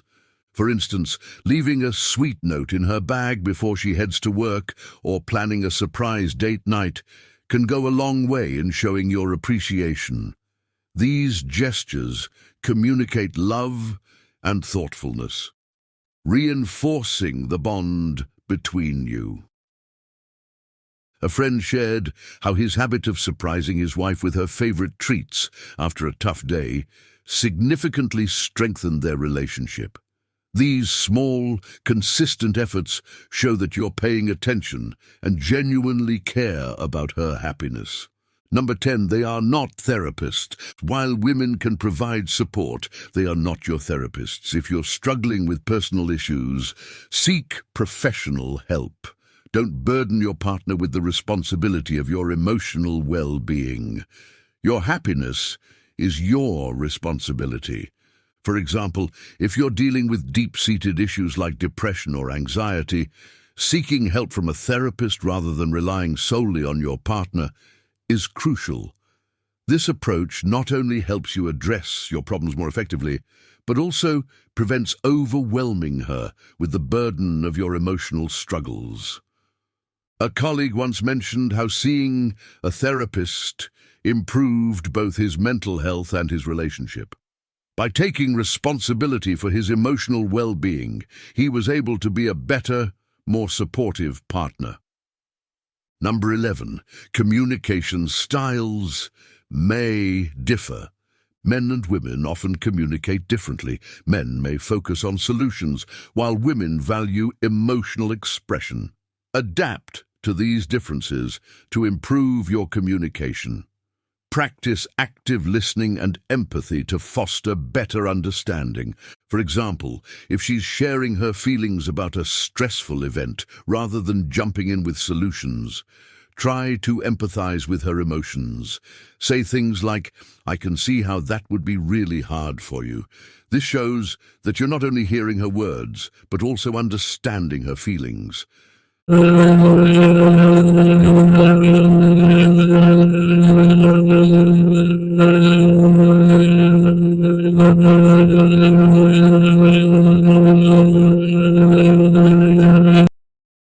Number 12, women value emotional intelligence.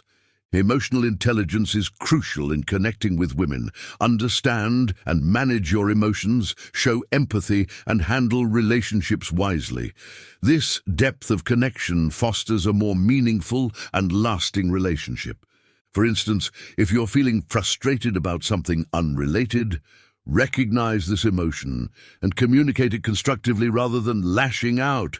Say, "I had a tough day at work and I'm feeling a bit stressed. Can we talk about it?" A couple I know practices regular emotional check-ins where they discuss their feelings and support each other's emotional health. This practice has strengthened their relationship by fostering a deep understanding and connection. Number 13, they are not all the same. Women are diverse and unique. Avoid stereotypes and recognize their individual personalities, experiences, and perspectives. Each woman has her own dreams and insecurities. Respect these differences and appreciate the uniqueness of each woman. For example, one woman might be passionate about hiking and adventure, while another finds joy in reading and quiet evenings at home. Embrace these differences and celebrate what makes her unique. Show interest in her hobbies and support her passions. A friend shared how understanding and celebrating his partner's unique interests, like her love for gardening, deepened their bond. By appreciating her individuality, he created a more enriching and fulfilling relationship. Number 14, they're not your savior. Women aren't here to fix you. Personal growth and happiness are your responsibilities. A healthy relationship provides support, but is not the source of your happiness. Focus on your own development and let her be a companion, not a savior. For instance, if you're feeling lost in your career, take proactive steps to seek guidance and improve your situation, rather than relying on her to provide all the answers.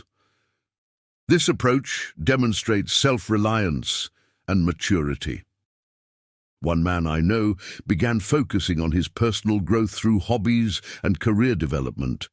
This shift not only improved his self-esteem, but also enhanced his relationship, as he no longer placed the burden of his happiness on his partner.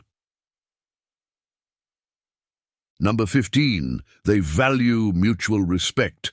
Mutual respect is the foundation of a healthy relationship. Treat her with the same respect you expect. Value her opinions, respect her boundaries, and appreciate her individuality. This respect creates a safe and supportive environment for both partners to grow. For example, if she sets a boundary about needing time for herself after work, honor that boundary. This respect shows that you value her needs and are willing to support her well-being. A couple I know prioritizes mutual respect by regularly discussing their boundaries and ensuring they're both comfortable and supported. This practice has cultivated a trusting and respectful relationship where both partners feel valued. Facing these realities might be challenging, but understanding them is key to building meaningful relationships. Women are complex beings, full of strength and wisdom.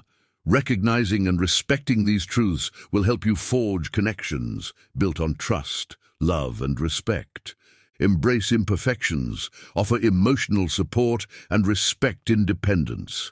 See your partner as an equal, not a possession, and communicate openly and clearly. Effort and emotional intelligence are vital. Small gestures and managing your emotions foster a healthier dynamic. Avoid stereotypes and appreciate each woman's individuality. Mutual respect is the cornerstone of a strong relationship. By internalizing these realities, you lay the foundation for a relationship that thrives on trust, love, and mutual growth. Have you ever wondered what it takes to lead a truly fulfilling and resilient life? In a world full of constant changes and uncertainties, finding lasting happiness and inner peace might seem elusive. However, ancient wisdom and modern psychology both suggest that the keys to a balanced and contented life lie within our own control. This guide explores 12 timeless principles that can transform your mindset and approach to life, helping you navigate challenges with grace and seize opportunities with confidence. From understanding the transient nature of both joy and sorrow to embracing the power of being present, these principles offer a roadmap for personal growth and well-being. We'll delve into how happiness is a personal choice that stems from within, why accepting what you cannot control brings peace, and how taking risks can lead to greater rewards. Each section is enriched with vivid examples to illustrate how these ideas can be applied in everyday life, making them not just abstract concepts, but practical tools for your journey towards a more fulfilling existence. Number 1. Happiness is a personal choice. Happiness is a deeply personal state that arises from within, shaped significantly by one's mindset rather than external circumstances. Imagine waking up to a gloomy, rainy day. While some may feel down and unmotivated, others might see it as an opportunity to enjoy a cozy day indoors, read a book, or indulge in a warm cup of tea. This difference in perception highlights that happiness is a choice. External factors like social media often create unrealistic standards and comparisons that detract from genuine happiness. Consider Jane, who constantly checks her social media feed, comparing her life to the seemingly perfect lives of others. This habit leaves her feeling inadequate and unhappy. One day, she decides to take a break from social media. Gradually, she notices a positive shift in her mood and starts appreciating the small joys in her own life, like spending time with loved ones and pursuing hobbies. By disconnecting from these external pressures and focusing on cultivating a positive mindset, individuals can find true contentment. Embracing gratitude, engaging in activities that bring joy, and surrounding oneself with positive influences are practical steps towards making happiness a personal choice, independent of external validation. 2. Everything is temporary. Life's ebb and flow teaches us that both good and bad times are fleeting. This perspective can be incredibly empowering. For instance, when facing a tough situation like losing a job, it's easy to feel overwhelmed and hopeless. But by remembering that this hardship is temporary, one can muster the strength to persevere. Take John, who was laid off unexpectedly. Initially devastated, he reminded himself that this was just a phase. He used the opportunity to upskill, network, and eventually found a better position that aligned more with his passions. Similarly, good times should be savored because they, too, are transient. Sarah, for instance, celebrated her promotion with gratitude, knowing it marked a significant milestone but wasn't a permanent fixture. By embracing both highs and lows with equanimity, one can navigate life with a balanced and resilient mindset. This acceptance of life's temporariness fosters a deeper appreciation for the present moment, helping us to cherish the good and calmly endure the bad. 3. Life isn't fair. Accepting that life isn't always fair is a crucial step toward personal empowerment. Everyone faces different challenges and circumstances. For example, Emma, born into a less privileged background, faced significant hurdles in pursuing her education. Instead of lamenting her situation, she took charge of her future by working part-time jobs, applying for scholarships, and utilizing community resources. Her determination paid off, and she eventually graduated with honors. Conversely, Jack, who seemed to have everything handed to him, faced his own struggles when his family business collapsed. He realized that his previous advantages didn't exempt him from life's trials. Both Emma and Jack illustrate that life's fairness isn't guaranteed, but personal responsibility and resilience are key to overcoming challenges. By focusing on what can be controlled and proactively seeking solutions, individuals can navigate life's inherent unfairness and emerge stronger. 4. Taking risks. Avoiding risks is often the greatest risk of all. Embracing uncertainty is essential for growth and success. Consider Lisa, who left her stable job to start her own business. The initial phase was filled with uncertainty and setbacks, but her willingness to take that leap led to the creation of a successful enterprise. Similarly, Michael, who decided to move to a new city for better career opportunities, faced numerous challenges, but ultimately found a job that fulfilled his professional aspirations. Taking risks in relationships is equally important. For instance, Alex, after a series of failed relationships, decided to be more open and vulnerable with his feelings. This risk paid off when he met someone who appreciated his authenticity, leading to a meaningful and lasting relationship. These examples demonstrate that embracing risks, despite the fear of failure, often leads to significant personal and professional rewards. 5. The power of being present. Living in the present is crucial for a fulfilling life. While planning for the future is necessary, it shouldn't overshadow current actions. Consider Anna, who was always focused on her future career goals, often missing out on important family moments. When she started practicing mindfulness, she learned to appreciate her present interactions and experiences, leading to a more balanced and joyful life. Dwelling on the past is similarly unproductive. Mark, who constantly replayed past mistakes in his mind, found himself trapped in a cycle of regret. By shifting his focus to the present, he began to engage more fully in his daily activities and relationships, finding a new sense of peace and satisfaction.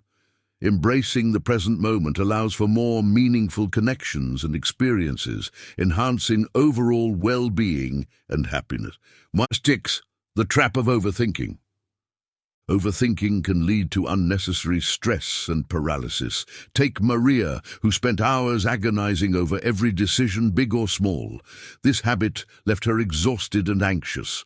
One day, she decided to adopt a more proactive approach. Instead of dwelling on potential outcomes, she started making decisions quickly and confidently.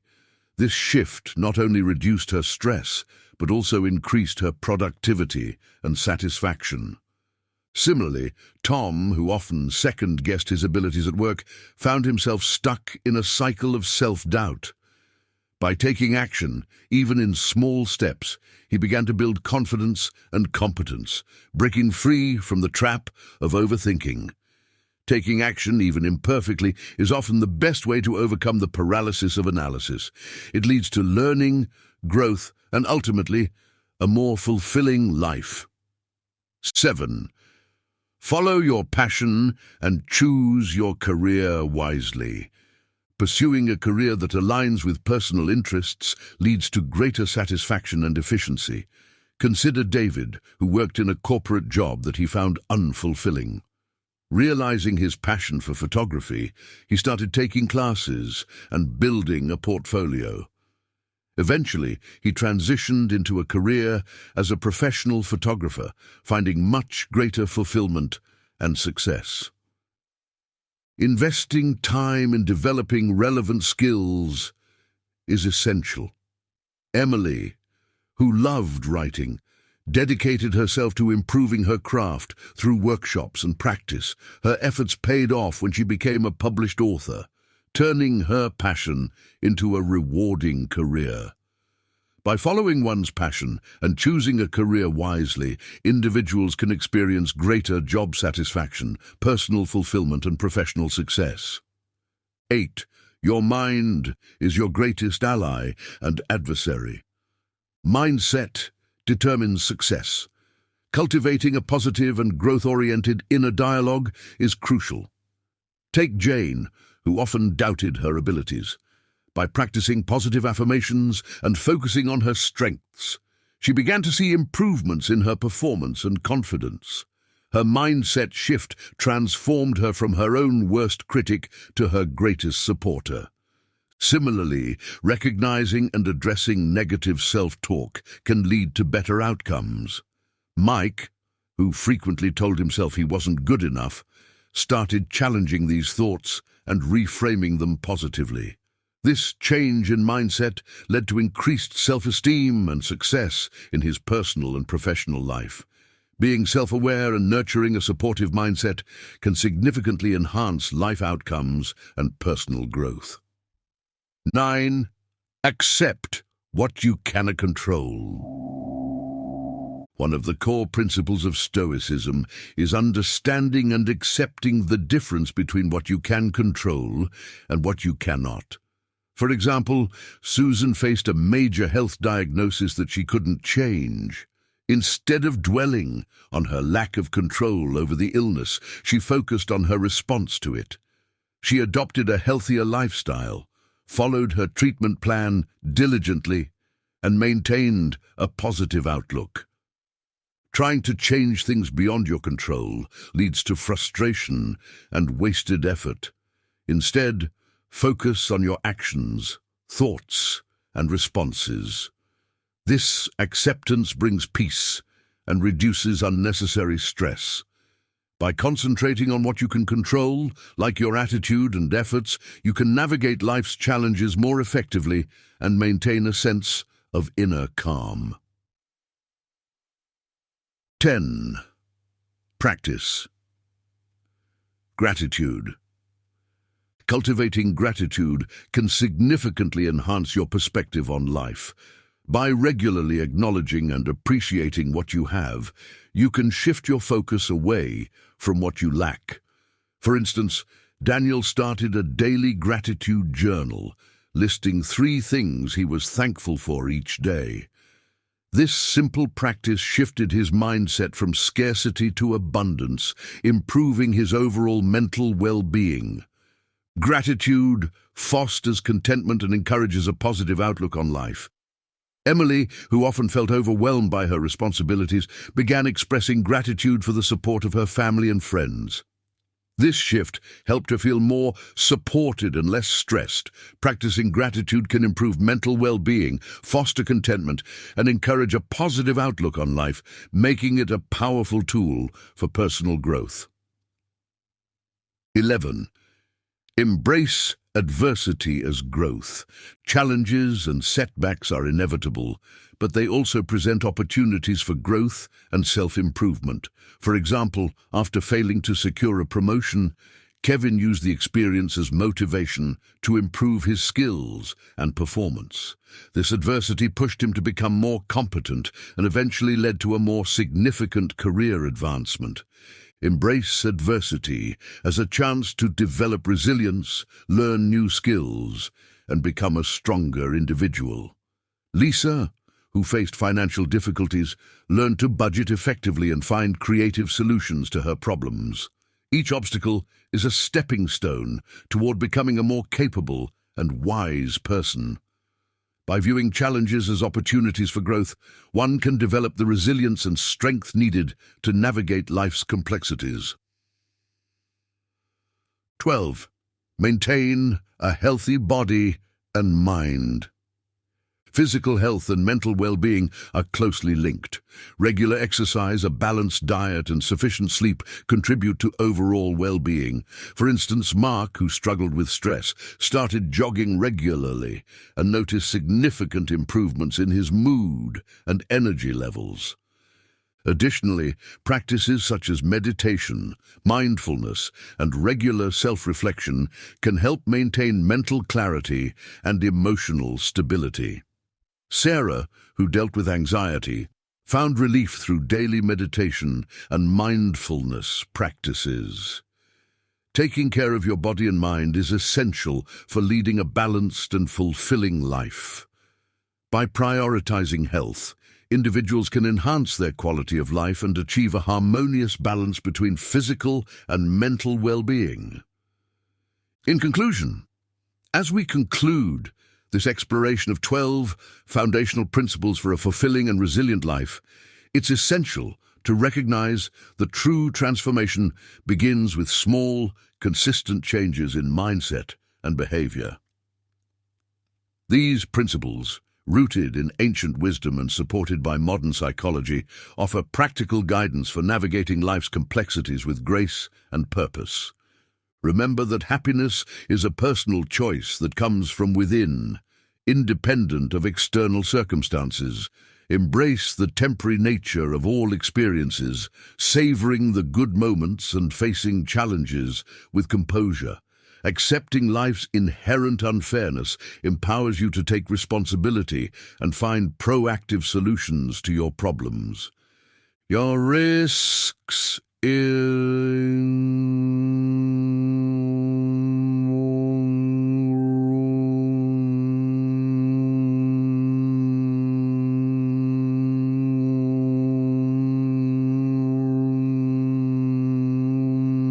reduce stress and enhance decision-making. Following your passion and choosing a career wisely can lead to greater satisfaction and success. Your mindset is your greatest ally and adversary, shaping your reality through your inner dialogue. By accepting what you cannot control and focusing on your actions and responses, you can cultivate inner peace and reduce unnecessary stress. Practicing gratitude shifts your perspective from scarcity to abundance, fostering a positive outlook on life. Embracing adversity as an opportunity for growth builds resilience and strength, while maintaining a healthy body and mind ensures overall well-being. By integrating these principles into your daily life, you can create a more balanced, fulfilling, and resilient existence. As you move forward, reflect on these principles and consider how you can apply them to your unique circumstances. Each small step you take towards embracing these ideas brings you closer to a life of wisdom, balance, and true contentment. The journey towards a wiser, more balanced, and happier you begins with the choices you make today. Embrace these timeless principles and let them guide you towards a more fulfilling life.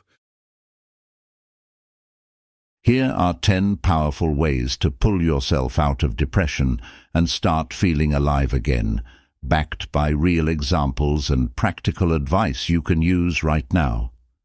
Depression can feel like a heavy fog, making it hard to see a way forward. But what if I told you that a few small changes, like taking just 5 minutes a day to focus on your breathing or stepping outside for a simple walk, could start lifting that fog? These aren't abstract ideas, they're actionable, proven strategies that have helped thousands. Here's the twist. Not all solutions are obvious. Did you know that helping someone else could help you heal faster? Or that limiting social media can do wonders for your mental clarity? These insights might challenge what you think you know about recovery. This isn't just about feeling better. It's about taking back control, one step at a time. Whether it's establishing a simple daily routine, connecting with people who care, or practicing gratitude in small ways, these strategies work together to rebuild your emotional foundation. Stay with me, because by the end of this video, you'll have practical tools and real hope to tackle depression head-on. Let's dive in. 1. Practice mindfulness daily. Mindfulness is one of the most powerful tools to combat depression, and its beauty lies in its simplicity. Depression often pulls us into the past, dwelling on regrets, mistakes, or lost opportunities, or thrusts us into the future, worrying about uncertainties. Mindfulness allows us to pause and fully experience the present moment, breaking this cycle of negativity. Take my friend Sarah, for example. She used to feel overwhelmed by her daily stress and constant thoughts about her past. Every evening, she'd find herself replaying conversations or worrying about things she couldn't control. One day, her therapist suggested mindfulness meditation. Initially skeptical, Sarah started small. She set a timer for 5 minutes and focused only on her breathing. Whenever her mind wandered, she gently brought it back. After a few weeks, Sarah noticed subtle changes. When she heard birds chirping outside, she paused to enjoy the sound instead of rushing through her morning. She started eating slower, savoring each bite of her meals rather than scrolling through her phone. Mindfulness isn't limited to meditation. It's about being present in any activity. For instance, while washing dishes, you can focus on the sensation of water on your hands or the sound of clinking plates. Similarly, during a walk, notice the colors of leaves, the texture of the ground, or the rhythm of your steps. Studies support Sarah's experience.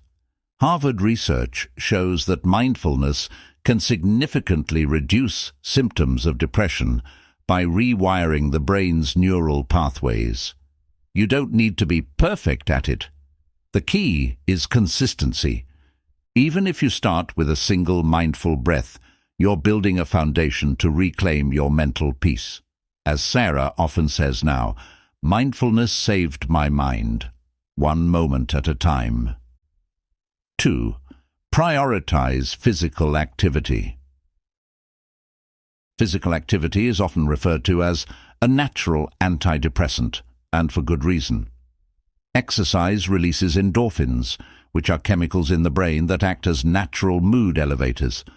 But beyond the science, real-life examples show how transformative movement can be for mental health. Take Jason, a 35-year-old graphic designer. When he was diagnosed with depression, his therapist suggested regular exercise. Jason hated gyms, so he started small, just walking around his block for 10 minutes each morning. At first, he didn't notice much change. But after a week, he realized his mornings felt a little less heavy, and he was more energized for work. Encouraged, Jason gradually increased his walks to 30 minutes. Over time, he even started jogging and later joined a local running group. The camaraderie of exercising with others added a social element that further lifted his spirits. Today, Jason credits those morning walks with kickstarting his journey out of depression. Physical activity doesn't have to mean grueling workouts or hitting the gym. It's about finding what works for you. Yoga can be a gentle way to combine movement with mindfulness. Dancing to your favorite songs in your living room can be both fun and therapeutic. Even household chores like gardening or cleaning count as physical activity.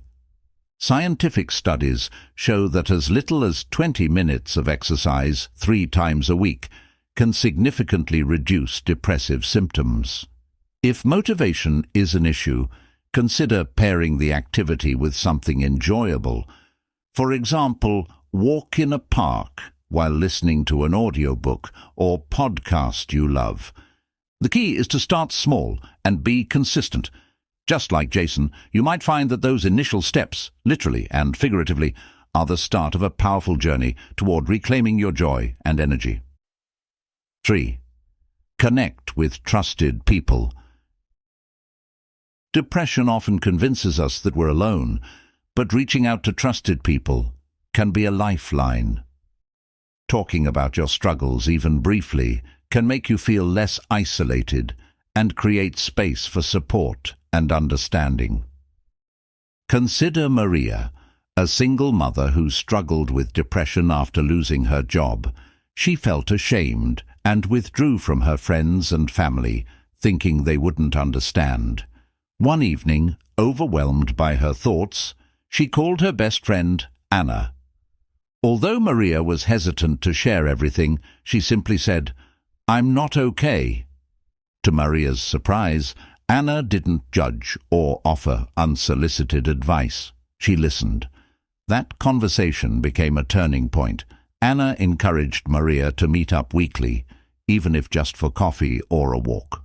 Slowly, Maria began to feel less burdened, knowing someone cared.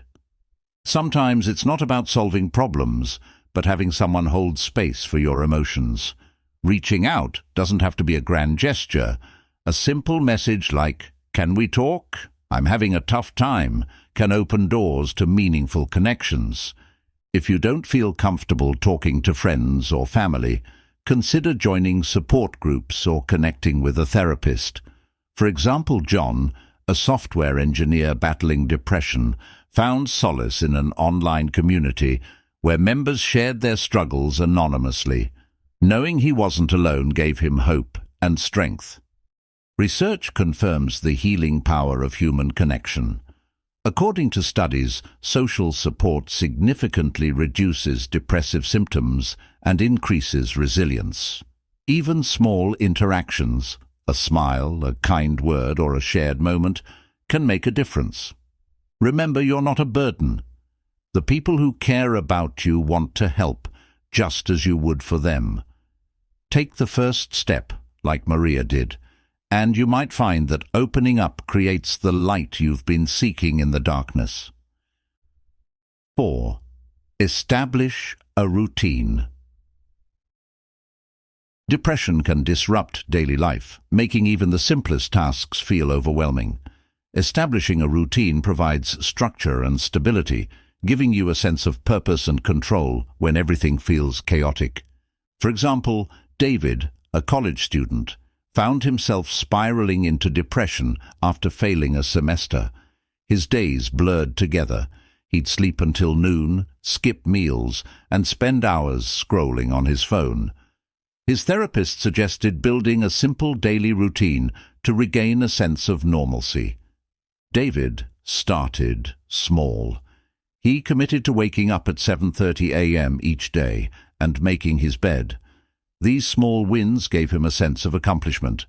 Next, he added specific times for meals, study sessions, and exercise. He even set aside 15 minutes each night to reflect on his day in a journal. Initially, it was hard for David to stick to his routine. Some days, he felt too drained to complete every task, but he reminded himself that progress, not perfection, was the goal. Over time, his routine became second nature, and the predictability helped reduce his feelings of aimlessness. Routines don't have to be rigid. The key is to create a structure that feels achievable. For instance, you might start your day with 3 simple tasks: make your bed, have a healthy breakfast, and spend 10 minutes doing something calming like reading or stretching. Even if depression makes it hard to stick to your routine every day, showing up for yourself in small ways can create momentum. Research shows that routines can improve mental health by reducing decision fatigue and fostering a sense of achievement.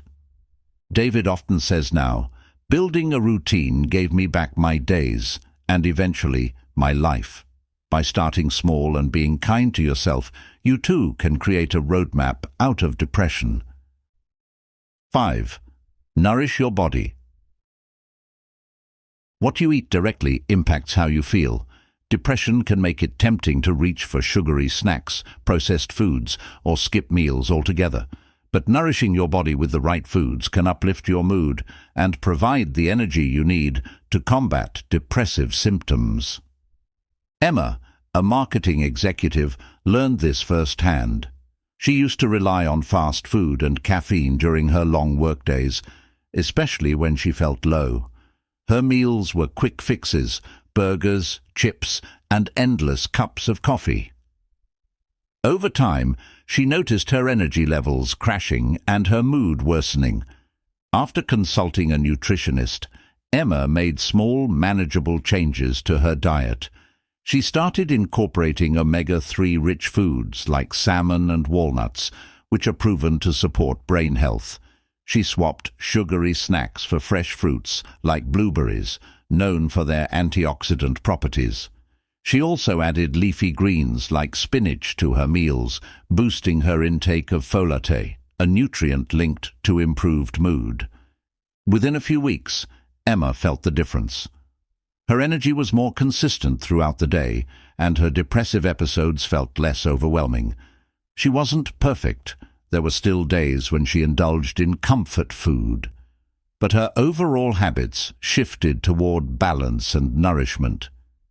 You don't have to overhaul your diet overnight. Start with simple changes, like drinking more water, adding a handful of nuts as a snack, or having a balanced breakfast. Avoid excessive sugar and processed foods, as they can lead to mood crashes. Research backs this up. A 2019 study found that a Mediterranean-style diet, rich in vegetables, fruits, whole grains and healthy fats, can significantly reduce depression. Remember, food is fuel, not just for your body but for your mind. Like Emma, small dietary adjustments can pave the way to a healthier, happier you. 6. Engage in a creative outlet. Creativity can be a powerful escape from the grip of depression, providing a means to express emotions that might be too difficult to articulate. Engaging in a creative activity, whether it's painting, writing, crafting, or music, can help you process feelings and channel your energy into something meaningful. Consider Mark, a middle school teacher who battled depression after losing his father. Overwhelmed by grief and unable to open up to anyone, Mark felt stuck in a cycle of sadness and detachment. One evening, while rummaging through a closet, he found an old sketchbook from his college days. Hesitant but curious, he decided to start drawing again. At first, Mark's sketches were simple and unstructured, just random doodles while he listened to music. But as he kept at it, he found himself creating more elaborate drawings that reflected his emotions. A stormy sky represented his anger. A serene forest captured moments of peace. These drawings became a visual diary, helping him process his grief in a way words couldn't. Creative outlets don't have to be traditional art forms. Emily, for example, found baking therapeutic.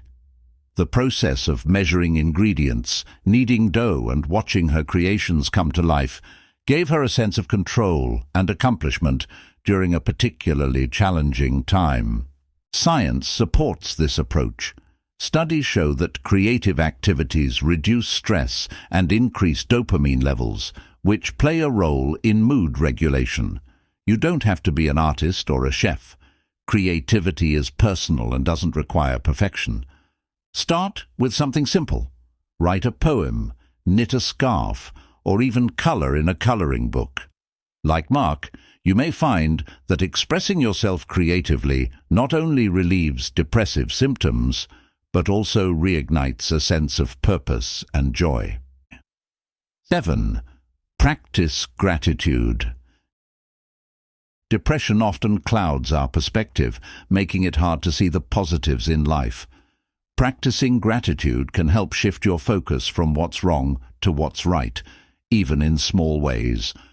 By acknowledging the good things, no matter how minor, you can reframe your outlook and reduce depressive symptoms. Take Lisa, a corporate lawyer who fell into depression after a stressful year at work. Her therapist suggested starting a gratitude journal. Skeptical at first, Lisa decided to give it a try. Each night before bed, she wrote down 3 things she was grateful for. The first few entries were simple. I had a good cup of coffee today, the sunset was beautiful, and I finished my work without overtime. Over time, Lisa found herself noticing more positive moments throughout the day, knowing she'd need to write about them later. This small habit shifted her mindset from focusing on her stress to appreciating life's everyday joys. Gratitude isn't just about journaling. It can be expressed in different ways. For example, John, a college student battling depression, started texting a friend or family member each day to thank them for something specific, like their support or a kind gesture. The responses he received deepened his connections and reminded him that he wasn't alone. Research supports the benefits of gratitude. Studies show that regularly practicing gratitude can increase happiness and reduce symptoms of depression by fostering a sense of appreciation and perspective. If writing or texting feels like too much, start mentally listing 3 things you're grateful for when you wake up or before you sleep. Like Lisa, you may find that even in the darkest times, gratitude is a light that can guide you toward healing. 8. Limit social media use. Social media, while a tool for connection, can often exacerbate feelings of inadequacy and loneliness, especially when you're battling depression. The curated highlight reels of others' lives can make you compare your worst moments to someone else's best, deepening the sense of despair. Emily, a 27-year-old designer, discovered this firsthand. After a breakup, she found herself scrolling endlessly through Instagram, seeing happy couples and picture-perfect vacations. It only made her feel worse. Her therapist suggested a 7-day social media detox to break the habit. Reluctantly, Emily removed social apps from her phone and replaced that time with activities like reading and journaling. By the end of the week, she felt lighter and more present in her daily life. Encouraged, she reinstalled the apps, but set boundaries. No more than 30 minutes a day, and no social media in the first hour after waking or before bed. For others, limiting social media can mean unfollowing accounts that trigger negative feelings, or using features to mute posts without unfriending people. John, a college student, replaced scrolling with a healthier habit, going for short walks or calling a friend when he felt tempted to pick up his phone. Studies confirm the negative effects of excessive social media use on mental health. A University of Pennsylvania study found that reducing social media time to 30 minutes a day significantly lowers depression and loneliness. If a complete detox feels daunting, start small. Designate tech-free hours or try apps that monitor and limit screen time. Like Emily, you might find that stepping away from the virtual world allows you to focus on the real one and on the moments that truly matter. 9. Seek professional help. Depression can feel overwhelming, and sometimes self-help strategies aren't enough. Seeking professional help is a brave and essential step toward healing. Therapists, counselors, and psychiatrists are trained to provide tools and treatments tailored to your needs, offering support that can make a significant difference.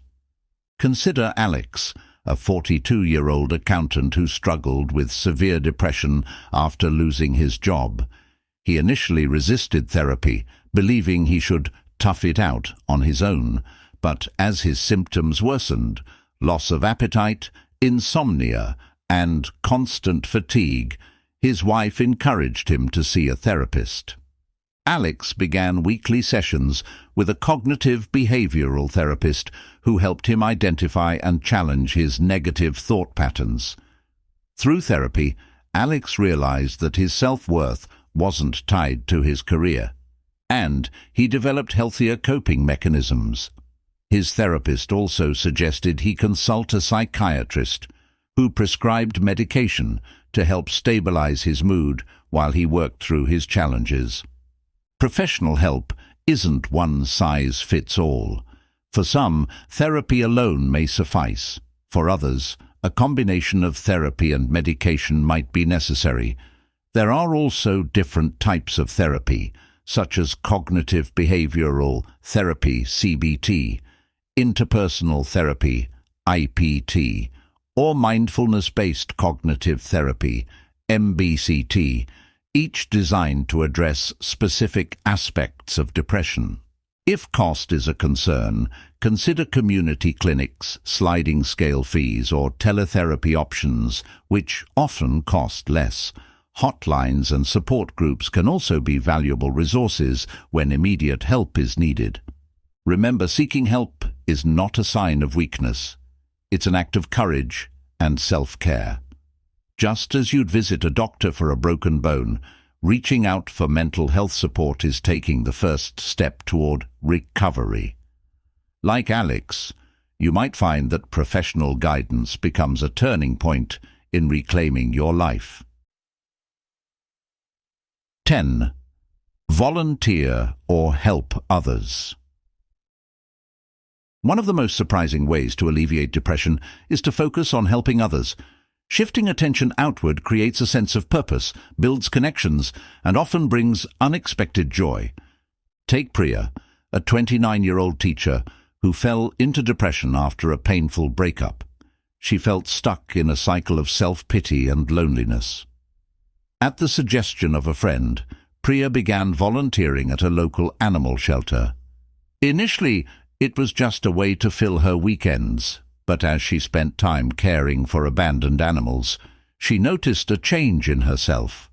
Walking dogs, cleaning kennels, and seeing animals find new homes gave Priya a sense of accomplishment. Her depression didn't disappear overnight, but the act of helping beings who needed her made her feel valuable again. Helping others doesn't always require a formal commitment. Simple acts like cooking a meal for a neighbor, mentoring someone younger, or even being a listening ear to a friend in need can have a profound impact. For instance, Raj, an engineer, started tutoring underprivileged kids in math after feeling disconnected in his life. Seeing the children succeed gave him a sense of fulfillment he hadn't felt in years.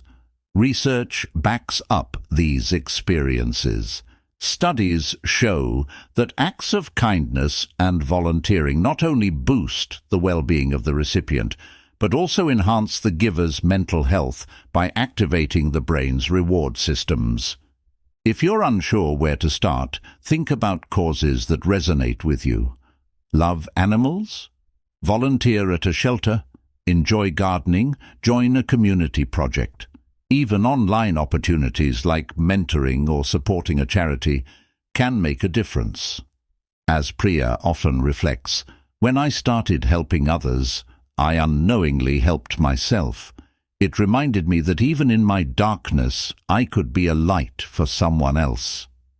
Depression can feel like an insurmountable challenge, but the truth is, even the smallest steps can lead to big changes. Whether you choose to practice mindfulness, start a gratitude journal, or reconnect with loved ones, these strategies can help you reclaim your life, one day at a time.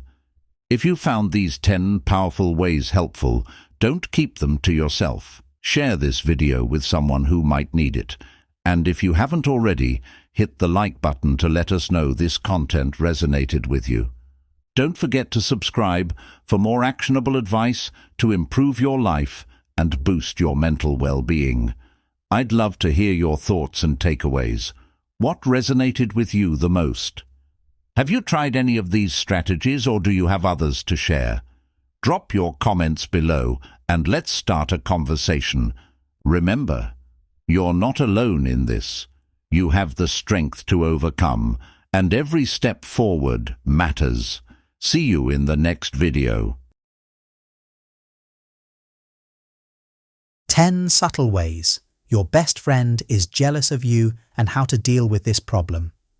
Have you ever achieved something significant only to sense that your best friend's reaction wasn't as genuine as you hoped?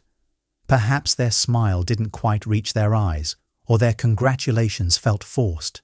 Jealousy, even in the closest friendships, can manifest subtly, hiding beneath layers of admiration and connection. Jealousy is a complex emotion, a mix of admiration for your success and resentment born of their own insecurities. It doesn't always mean malice. Sometimes it's a reflection of their internal struggles. Yet, when left unchecked, jealousy can erode the foundation of trust and support that defines a healthy friendship. The purpose of this video is not to vilify jealousy, but to help you recognize the subtle signs when it arises in your closest relationships. Stoicism teaches us the importance of self-awareness and understanding. Marcus Aurelius once wrote, "You always own the option of having no opinion. There is never any need to get worked up or to trouble your soul." By observing rather than reacting, we can approach situations of jealousy with clarity and composure. It's essential to remember that someone's jealousy often says more about their insecurities than about your actions. A true friend's struggles with envy might stem from their fears of inadequacy or unfulfilled goals. By recognizing this, you can navigate these dynamics with empathy while protecting your peace. In the coming sections, we'll explore 10 subtle signs that your best friend may be jealous of you. We'll also discuss how to handle these situations gracefully, maintaining your values and fostering healthier connections. Let's dive in with an open mind and a calm heart, as the Stoics would, ready to face challenges with wisdom and understanding. 1. Downplaying your achievements. Imagine sharing exciting news with your best friend, a promotion, a personal milestone, or an accomplishment you've worked hard for, only to hear them brush it off with a dismissive comment like, "Well, it's not that big of a deal," or "It's about time you achieve something like that." These remarks, subtle as they may seem, can sting and leave you wondering why your success doesn't spark genuine enthusiasm. This behavior often stems from envy. Instead of celebrating with you, your friend minimizes your accomplishments to protect their own sense of worth. It's not necessarily malicious. It might reflect their inner struggles with inadequacy or comparison. Still, it's important to recognize how these comments can affect the dynamics of your friendship. Stoic wisdom reminds us to remain grounded in our values and not let external opinions define our happiness. As Epictetus said, "It is not what happens to you, but how you react to it that matters." Your achievements are yours to celebrate, regardless of how others respond. Do not let their dismissal cloud your pride in what you've earned. When this happens, respond with grace and clarity. For example, you might say, "This milestone means a lot to me, and I'd appreciate your support." If the pattern continues, take note of how their behavior affects your emotional well-being. True friends will uplift you, not diminish your joy. Recognizing this subtle sign isn't about confrontation, but awareness. A friend who downplays your achievements may not realize the impact of their words. By maintaining your confidence and addressing the behavior calmly, you protect your peace and encourage healthier dynamics in the relationship. 2. Excessive criticism disguised as honesty. A true friend offers constructive feedback, but when criticism becomes constant and feels more like an attack than helpful advice, it may be masking jealousy.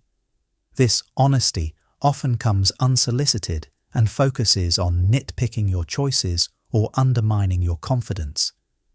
Imagine sharing plans about a new project, only to hear, "Are you sure that's a good idea?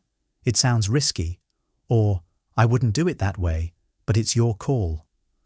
While framed as concern, their comments often leave you doubting yourself rather than feeling supported. Stoicism teaches us to distinguish between what serves our growth and what detracts from it. Marcus Aurelius wrote, "If it is not right, do not do it. If it is not true, do not say it."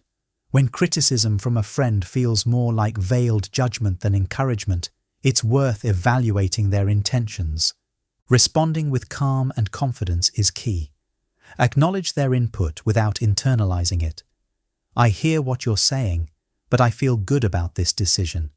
If their behavior persists, consider discussing how their words affect you.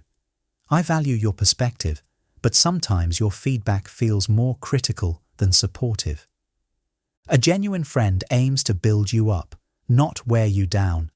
By recognizing excessive criticism for what it is, you protect your confidence and maintain clarity about your path. 3. Competing with you. Healthy friendships thrive on mutual support, but when your friend starts treating your achievements as benchmarks for their own, it shifts the dynamic from camaraderie to competition. Instead of celebrating your successes, they respond with their own accomplishments or plans to outshine you.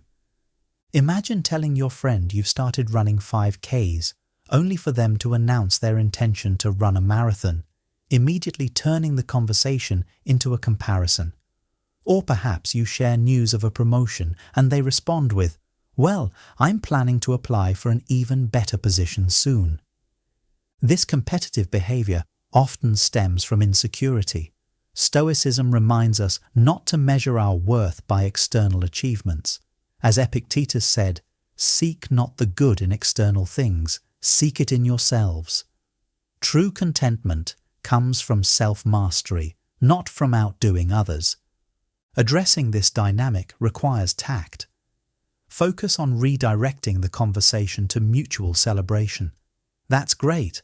I'm happy we're both achieving our goals."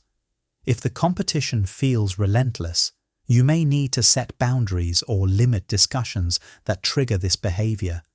Friendship is not a race. It's a journey taken together. A wise person prioritizes collaboration over rivalry, fostering a bond where both parties can thrive without comparison. 4. Lack of genuine happiness for your success. A best friend should be your biggest cheerleader, but if their congratulations feel forced or their enthusiasm seems shallow, it could be a sign of jealousy. Instead of celebrating your wins, they may subtly shift the focus back to themselves or offer lukewarm praise that leaves you feeling unsupported. For instance, you share that you've landed a dream job, and they respond with, "That's nice, but I've been thinking about applying for something similar," or "Cool. Anyway, guess what happened to me today?" Their reaction isn't about celebrating your joy, it's about diverting attention. Stoicism teaches us to value internal affirmation over external validation. As Seneca said, "The greatest obstacle to living is expectancy, which depends on tomorrow and wastes today." Your happiness should not hinge on another's approval or reaction. Celebrate your successes fully, regardless of how others respond. When you notice this behavior, try addressing it with kindness. "I'd love to share more about this. Your support means a lot to me." If their lack of enthusiasm continues, reflect on whether their behavior is a pattern or an isolated instance. True friends find joy in each other's victories. By recognizing a lack of genuine happiness, you can protect your emotional well-being and nurture connections where your successes are truly celebrated. 5. Spreading gossip or making snide remarks. A jealous friend may resort to gossip or passive-aggressive comments as a way to undermine you subtly. These behaviors can be especially hurtful as they erode trust and leave you questioning the foundation of your friendship. For example, you hear that your friend has shared personal details about your struggles with others, or made an offhand remark like, "She's successful now, but you wouldn't believe what she was like before." These actions often stem from their attempt to diminish your image in the eyes of others. Stoicism emphasizes integrity and self-respect. Marcus Aurelius advised, "Waste no more time arguing about what a good man should be one." Focus on living in alignment with your values, knowing that gossip or negativity reflects their character, not yours.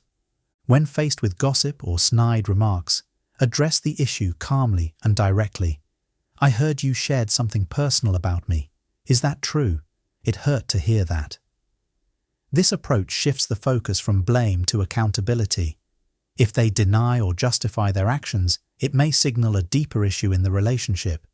Friendships thrive on trust, and when that trust is broken, it's essential to evaluate the relationship's health. A wise person does not tolerate behaviors that undermine their peace or integrity. Seek connections built on respect and distance yourself from those who erode it. 6.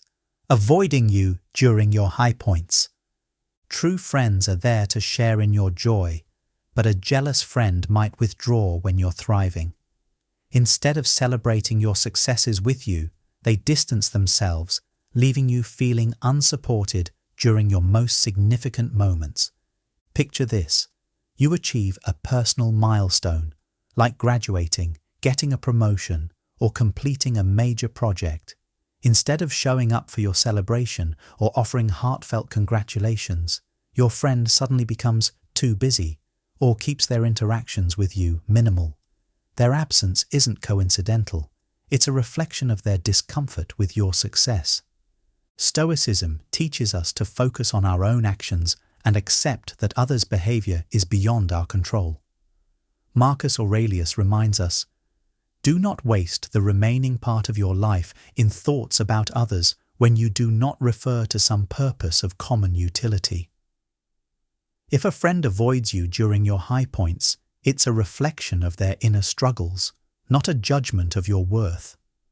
To address this, try expressing how you feel without accusation. "I missed you at my event. It would have meant a lot to have you there." Their response will help you gauge whether their absence is rooted in jealousy or simply poor timing. If the pattern persists, reflect on the value they bring to your life. True friendships shine brightest during celebrations and struggles alike. Surround yourself with people who uplift you during your highs and stand by you in your lows. Anything less is a relationship that stifles your growth. 7. Overly focusing on their problems. In a healthy friendship, there's space for both individuals to share their struggles and celebrate their wins. A jealous friend, however, may monopolize conversations with their own problems, leaving little room to acknowledge your achievements. This behavior subtly shifts the dynamic, making you feel unheard or overshadowed. For example, you share exciting news about a promotion, but before you've finished your story, your friend interrupts with their latest drama. "That's great, but let me tell you what happened to me yesterday. It's been a nightmare." Their constant focus on their struggles draws attention away from your joy and places it squarely on them. Stoicism encourages balance and the practice of mutual support. As Seneca wrote, "We are waves of the same sea, leaves of the same tree, flowers of the same garden." Friendships should reflect this interconnectedness, where both parties feel valued and supported. If this pattern arises, gently steer the conversation back to balance. "I'm happy to hear about what's going on with you, but can we take a moment to celebrate my news too?" This approach reaffirms your need for reciprocity without diminishing their feelings. A true friendship values equality in emotional sharing. By recognizing when the balance shifts too far, you can protect your voice in the relationship and ensure that your achievements are honored as they deserve to be. 8. Copying you. Imitation may be the sincerest form of flattery, but when a friend starts copying your style, hobbies, or decisions in a way that feels competitive rather than admiring, it can be a subtle sign of jealousy. Their actions might reflect a desire to match your success rather than celebrate it. For instance, you start a fitness journey, and suddenly your friend embarks on the same routine, constantly comparing their progress to yours. Or perhaps you take up a new hobby, and they join in, but make it a point to outperform you. What starts as shared interests can quickly feel like rivalry. Stoic wisdom reminds us to focus on our unique journey. Epictetus advised, "First say to yourself what you would be, and then do what you have to do." You are not in competition with anyone, and your path should remain distinct, guided by your own values and goals. When you notice this behavior, respond with calm curiosity. "I noticed we've been overlapping a lot in what we do lately. What's inspired you?" This can open a dialogue and help you understand their intentions. If their imitation continues to feel competitive, it might be worth discussing your feelings more openly. True friends can share interests without turning them into contests. By maintaining confidence in your own individuality and addressing competitive behaviors with grace, you can preserve your peace and ensure your friendships remain healthy and fulfilling. 9. Sabotaging your efforts. A jealous friend may subtly discourage you from pursuing your goals or create obstacles that make it harder for you to succeed. This behavior is often framed as concern or practicality, but its underlying intent is to undermine your confidence or derail your progress. Imagine sharing your dream of starting a business, and your friend responds with, "That's a tough industry. Are you sure you're ready for that kind of stress? Or perhaps you're preparing for an important presentation and they accidentally cause delays or distractions, leaving you feeling unprepared. These actions, while subtle, reveal their discomfort with your potential success. Stoicism teaches us to remain steadfast in the face of external challenges. Marcus Aurelius reminds us, "You have power over your mind, not outside events. Realize this, and you will find strength." A manipulative friend's attempts to sabotage you reflect their own fears and insecurities, not your capabilities. To address this, approach the situation calmly and directly. "I noticed you've been hesitant about my plans. Is there something you're worried about?" This opens a space for honest dialogue while making it clear you're aware of their behavior. If their actions persist, consider limiting their influence over your decisions. True friendships are supportive, not sabotaging. Protect your goals and aspirations by surrounding yourself with people who encourage your growth. A wise person prioritizes connections that inspire confidence, not doubt. 10. Expressing subtle resentment. Sometimes jealousy manifests in offhand remarks or jokes that carry an undertone of bitterness or envy. These comments may be framed as humor, but often leave you questioning their true intent. For example, after you share an accomplishment, they might say, "Must be nice to have everything handed to you," or "Guess not everyone has to work as hard as I do." While these statements appear light-hearted, they carry an edge that reveals underlying resentment. Stoic philosophy advises us to focus on our own actions and remain unaffected by others' negativity. Epictetus wrote, "It's not what happens to you, but how you react to it that matters."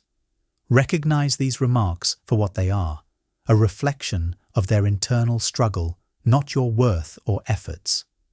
When faced with subtle resentment, respond with calm confidence. "I worked hard for this, and I'm proud of what I've achieved."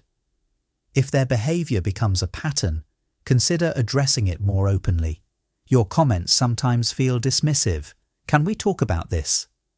Healthy friendships are built on mutual respect and support. Subtle resentment erodes trust and connection, so it's essential to protect your peace by addressing it calmly and, if necessary, stepping back from the relationship. A wise person values relationships that uplift, not those that undermine. By recognizing and addressing jealousy, you create space for healthier, more fulfilling connections. Solutions and how to handle jealousy in friendships. Jealousy in friendships, though challenging, doesn't have to lead to the end of the relationship. With awareness, understanding, and clear communication, you can address these dynamics while protecting your peace. Here are practical steps to navigate jealousy in friendships. 1. Self-awareness. Before addressing your friend's behavior, reflect on your own actions. Are you unintentionally triggering their insecurities? For instance, could your excitement about a recent success come across as boasting? Stoicism teaches us to focus on what is within our control, our actions and attitudes. Marcus Aurelius said, "Be tolerant with others and strict with yourself." By ensuring your behavior is balanced, you create a solid foundation for addressing their jealousy. 2. Open communication. Gently addressing the behavior can open the door to understanding. Approach the conversation with empathy rather than accusation. For example, "I've noticed some tension when I share my successes. Is everything okay? I value our friendship and want to understand how you feel." This encourages honesty and allows you both to work through the issue collaboratively. 3. Set boundaries. If their jealousy manifests as criticism, sabotage, or negativity, establish clear boundaries to protect your emotional well-being. Stoicism reminds us that peace comes from within, not from external approval. Say something like, "I value our time together, but I need our conversations to feel positive and supportive." Boundaries show respect for yourself and the relationship. 4. Encourage their growth. Jealousy often stems from feelings of inadequacy. Support your friend in pursuing their own goals and passions. Complement their strengths, offer encouragement, and celebrate their achievements. By focusing on their growth, you can help shift their perspective from comparison to self-improvement. 5. Know when to let go. Not all friendships can withstand the strain of jealousy, especially if it leads to toxic behaviors. Recognize when it's time to step back. As Epictetus said, "He who is free is the one who lives as he wishes, neither constrained nor restrained." Letting go doesn't mean failing, it means valuing your well-being and seeking healthier connections. Friendships are among life's most rewarding relationships, but even the strongest bonds can be tested by jealousy. Recognizing the subtle signs of envy allows you to address these challenges with wisdom, empathy, and grace. True friendships are built on mutual respect, trust, and joy for each other's successes. When jealousy arises, it's an opportunity to strengthen the connection through open communication and shared growth. However, if the relationship becomes toxic or one-sided, it's okay to step back and seek connections that uplift and inspire you. Remember, as the Stoics teach, your worth is not defined by others' opinions or reactions. Surround yourself with friends who celebrate your journey and walk alongside you with genuine support. In doing so, you create a life enriched by meaningful and balanced relationships, connections that foster mutual growth and lasting joy. Friendships are among life's most rewarding relationships, but even the strongest bonds can be tested by jealousy. Recognizing the subtle signs of envy allows you to address these challenges with wisdom, empathy, and grace. True friendships are built on mutual respect, trust, and joy for each other's successes. When jealousy arises, it's an opportunity to strengthen the connection through open communication and shared growth.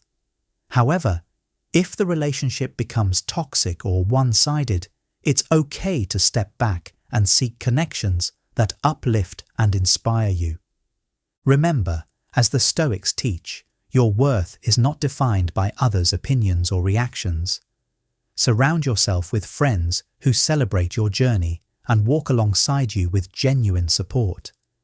In doing so, you create a life enriched by meaningful and balanced relationships, connections that foster mutual growth and lasting joy.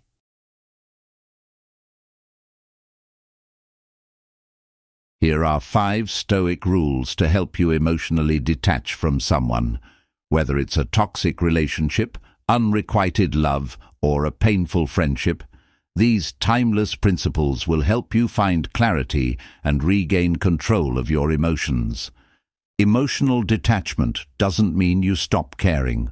It means you protect your inner peace. The Stoics believed that freedom comes from mastering our emotions, not suppressing them.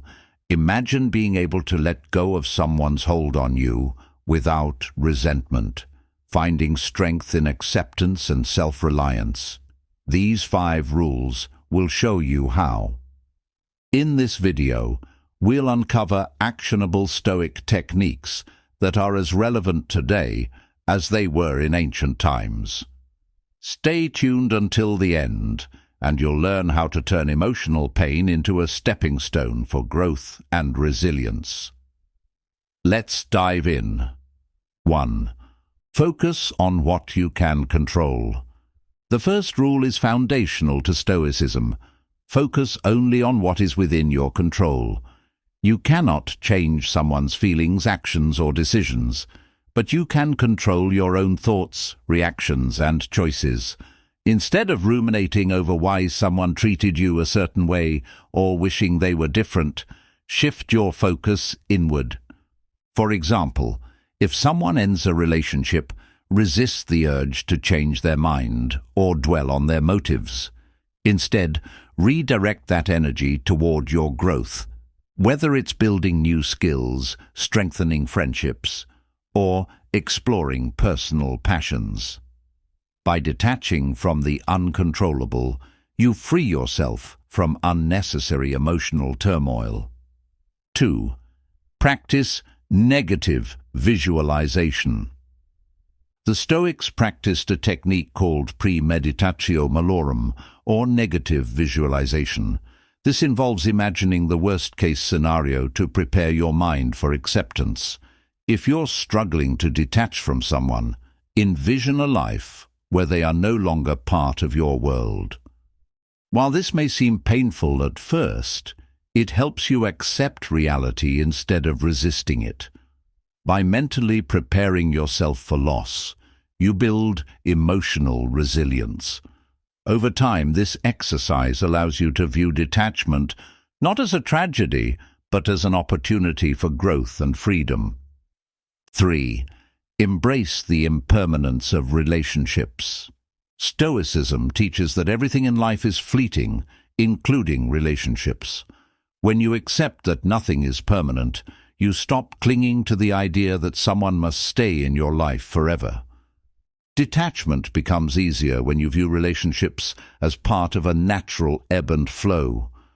Marcus Aurelius often reminded himself that life is temporary, and clinging to what must eventually pass only leads to suffering. Appreciate the good times you shared, but don't let their absence define your happiness. Recognizing impermanence allows you to cherish moments without being enslaved by them. 4. Reframe your perspective. The Stoics believed that it's not events that disturb us, but our perception of them. If you're struggling to detach emotionally, ask yourself, what story am I telling myself about this person or relationship? Often, we idealize others or attach meaning to situations that don't serve us. Reframe the narrative. Instead of viewing their departure as a rejection, see it as an opportunity for growth. Instead of focusing on what you've lost, focus on what you've gained: strength, independence, and a clearer understanding of what you truly need in your life. 5. Build inner strength through self-reliance. The final rule is to cultivate self-reliance. Stoics believed that true happiness comes from within, not from external relationships. While connections with others can enhance our lives, they should never be the foundation of our emotional stability. Develop habits that nurture your inner strength: journaling, meditation, physical exercise, or pursuing hobbies. By building a life that fulfills you independently of others, you create a strong foundation that can weather any emotional storm. Detachment becomes a natural outcome of knowing that your worth isn't tied to anyone else. 6.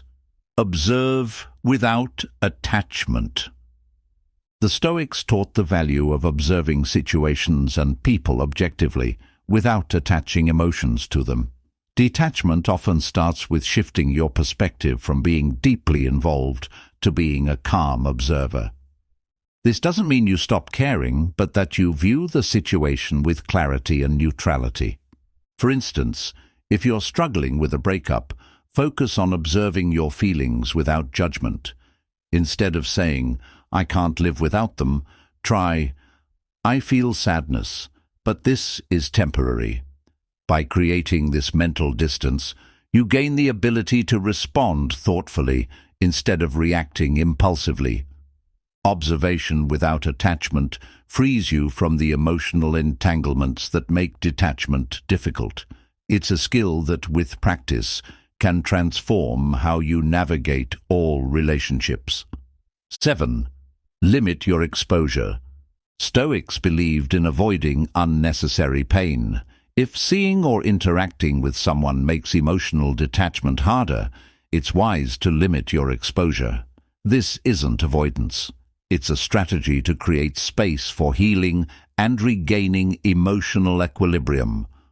For example, unfollow them on social media, avoid places where you might bump into them, and minimize unnecessary conversations. By reducing triggers, you give your mind the opportunity to process emotions and build resilience. Over time, this distance helps you detach more naturally, without resentment or frustration. Limiting exposure isn't a sign of weakness, it's an act of self-preservation that aligns with the Stoic principle of focusing on what serves your growth. 8. Detach from the outcome. Stoics emphasize letting go of attachment to outcomes. Often, our difficulty in emotionally detaching stems from wanting a specific result, whether it's reconciliation, validation, or closure. The truth is, these outcomes are often outside our control, and focusing on them only prolongs emotional pain. Instead, adopt the mindset that whatever happens is for your highest good, even if it's not what you originally hoped for. Trust that the future holds opportunities you can't yet see. When you release your grip on the outcome, you free yourself from the chains of expectation and open the door to peace. 9. Practice gratitude for the lessons. Even painful relationships teach valuable lessons. The Stoics encouraged finding gratitude in every experience, good or bad. Detachment becomes easier when you focus on what the relationship taught you rather than what you've lost. For instance, a difficult breakup might teach you the importance of setting boundaries, valuing yourself, or recognizing red flags. By reframing the experience as a lesson, you shift your mindset from victimhood to empowerment. Gratitude allows you to appreciate the past without being tied to it, making emotional detachment a natural process. 10. Accept what is, not what you wish it were. Acceptance is a cornerstone of Stoic philosophy. Emotional detachment often begins with fully accepting the reality of a situation. Resistance only leads to prolonged suffering, while acceptance creates the space needed to heal and move forward. For example, instead of wishing someone would come back or change, accept them as they are, and the situation as it is. This doesn't mean you condone their actions or the pain they caused, but you stop fighting against reality. Acceptance brings peace, allowing you to let go of emotional attachments that no longer serve you. The Stoics believed that freedom lies in aligning with reality, not resisting it.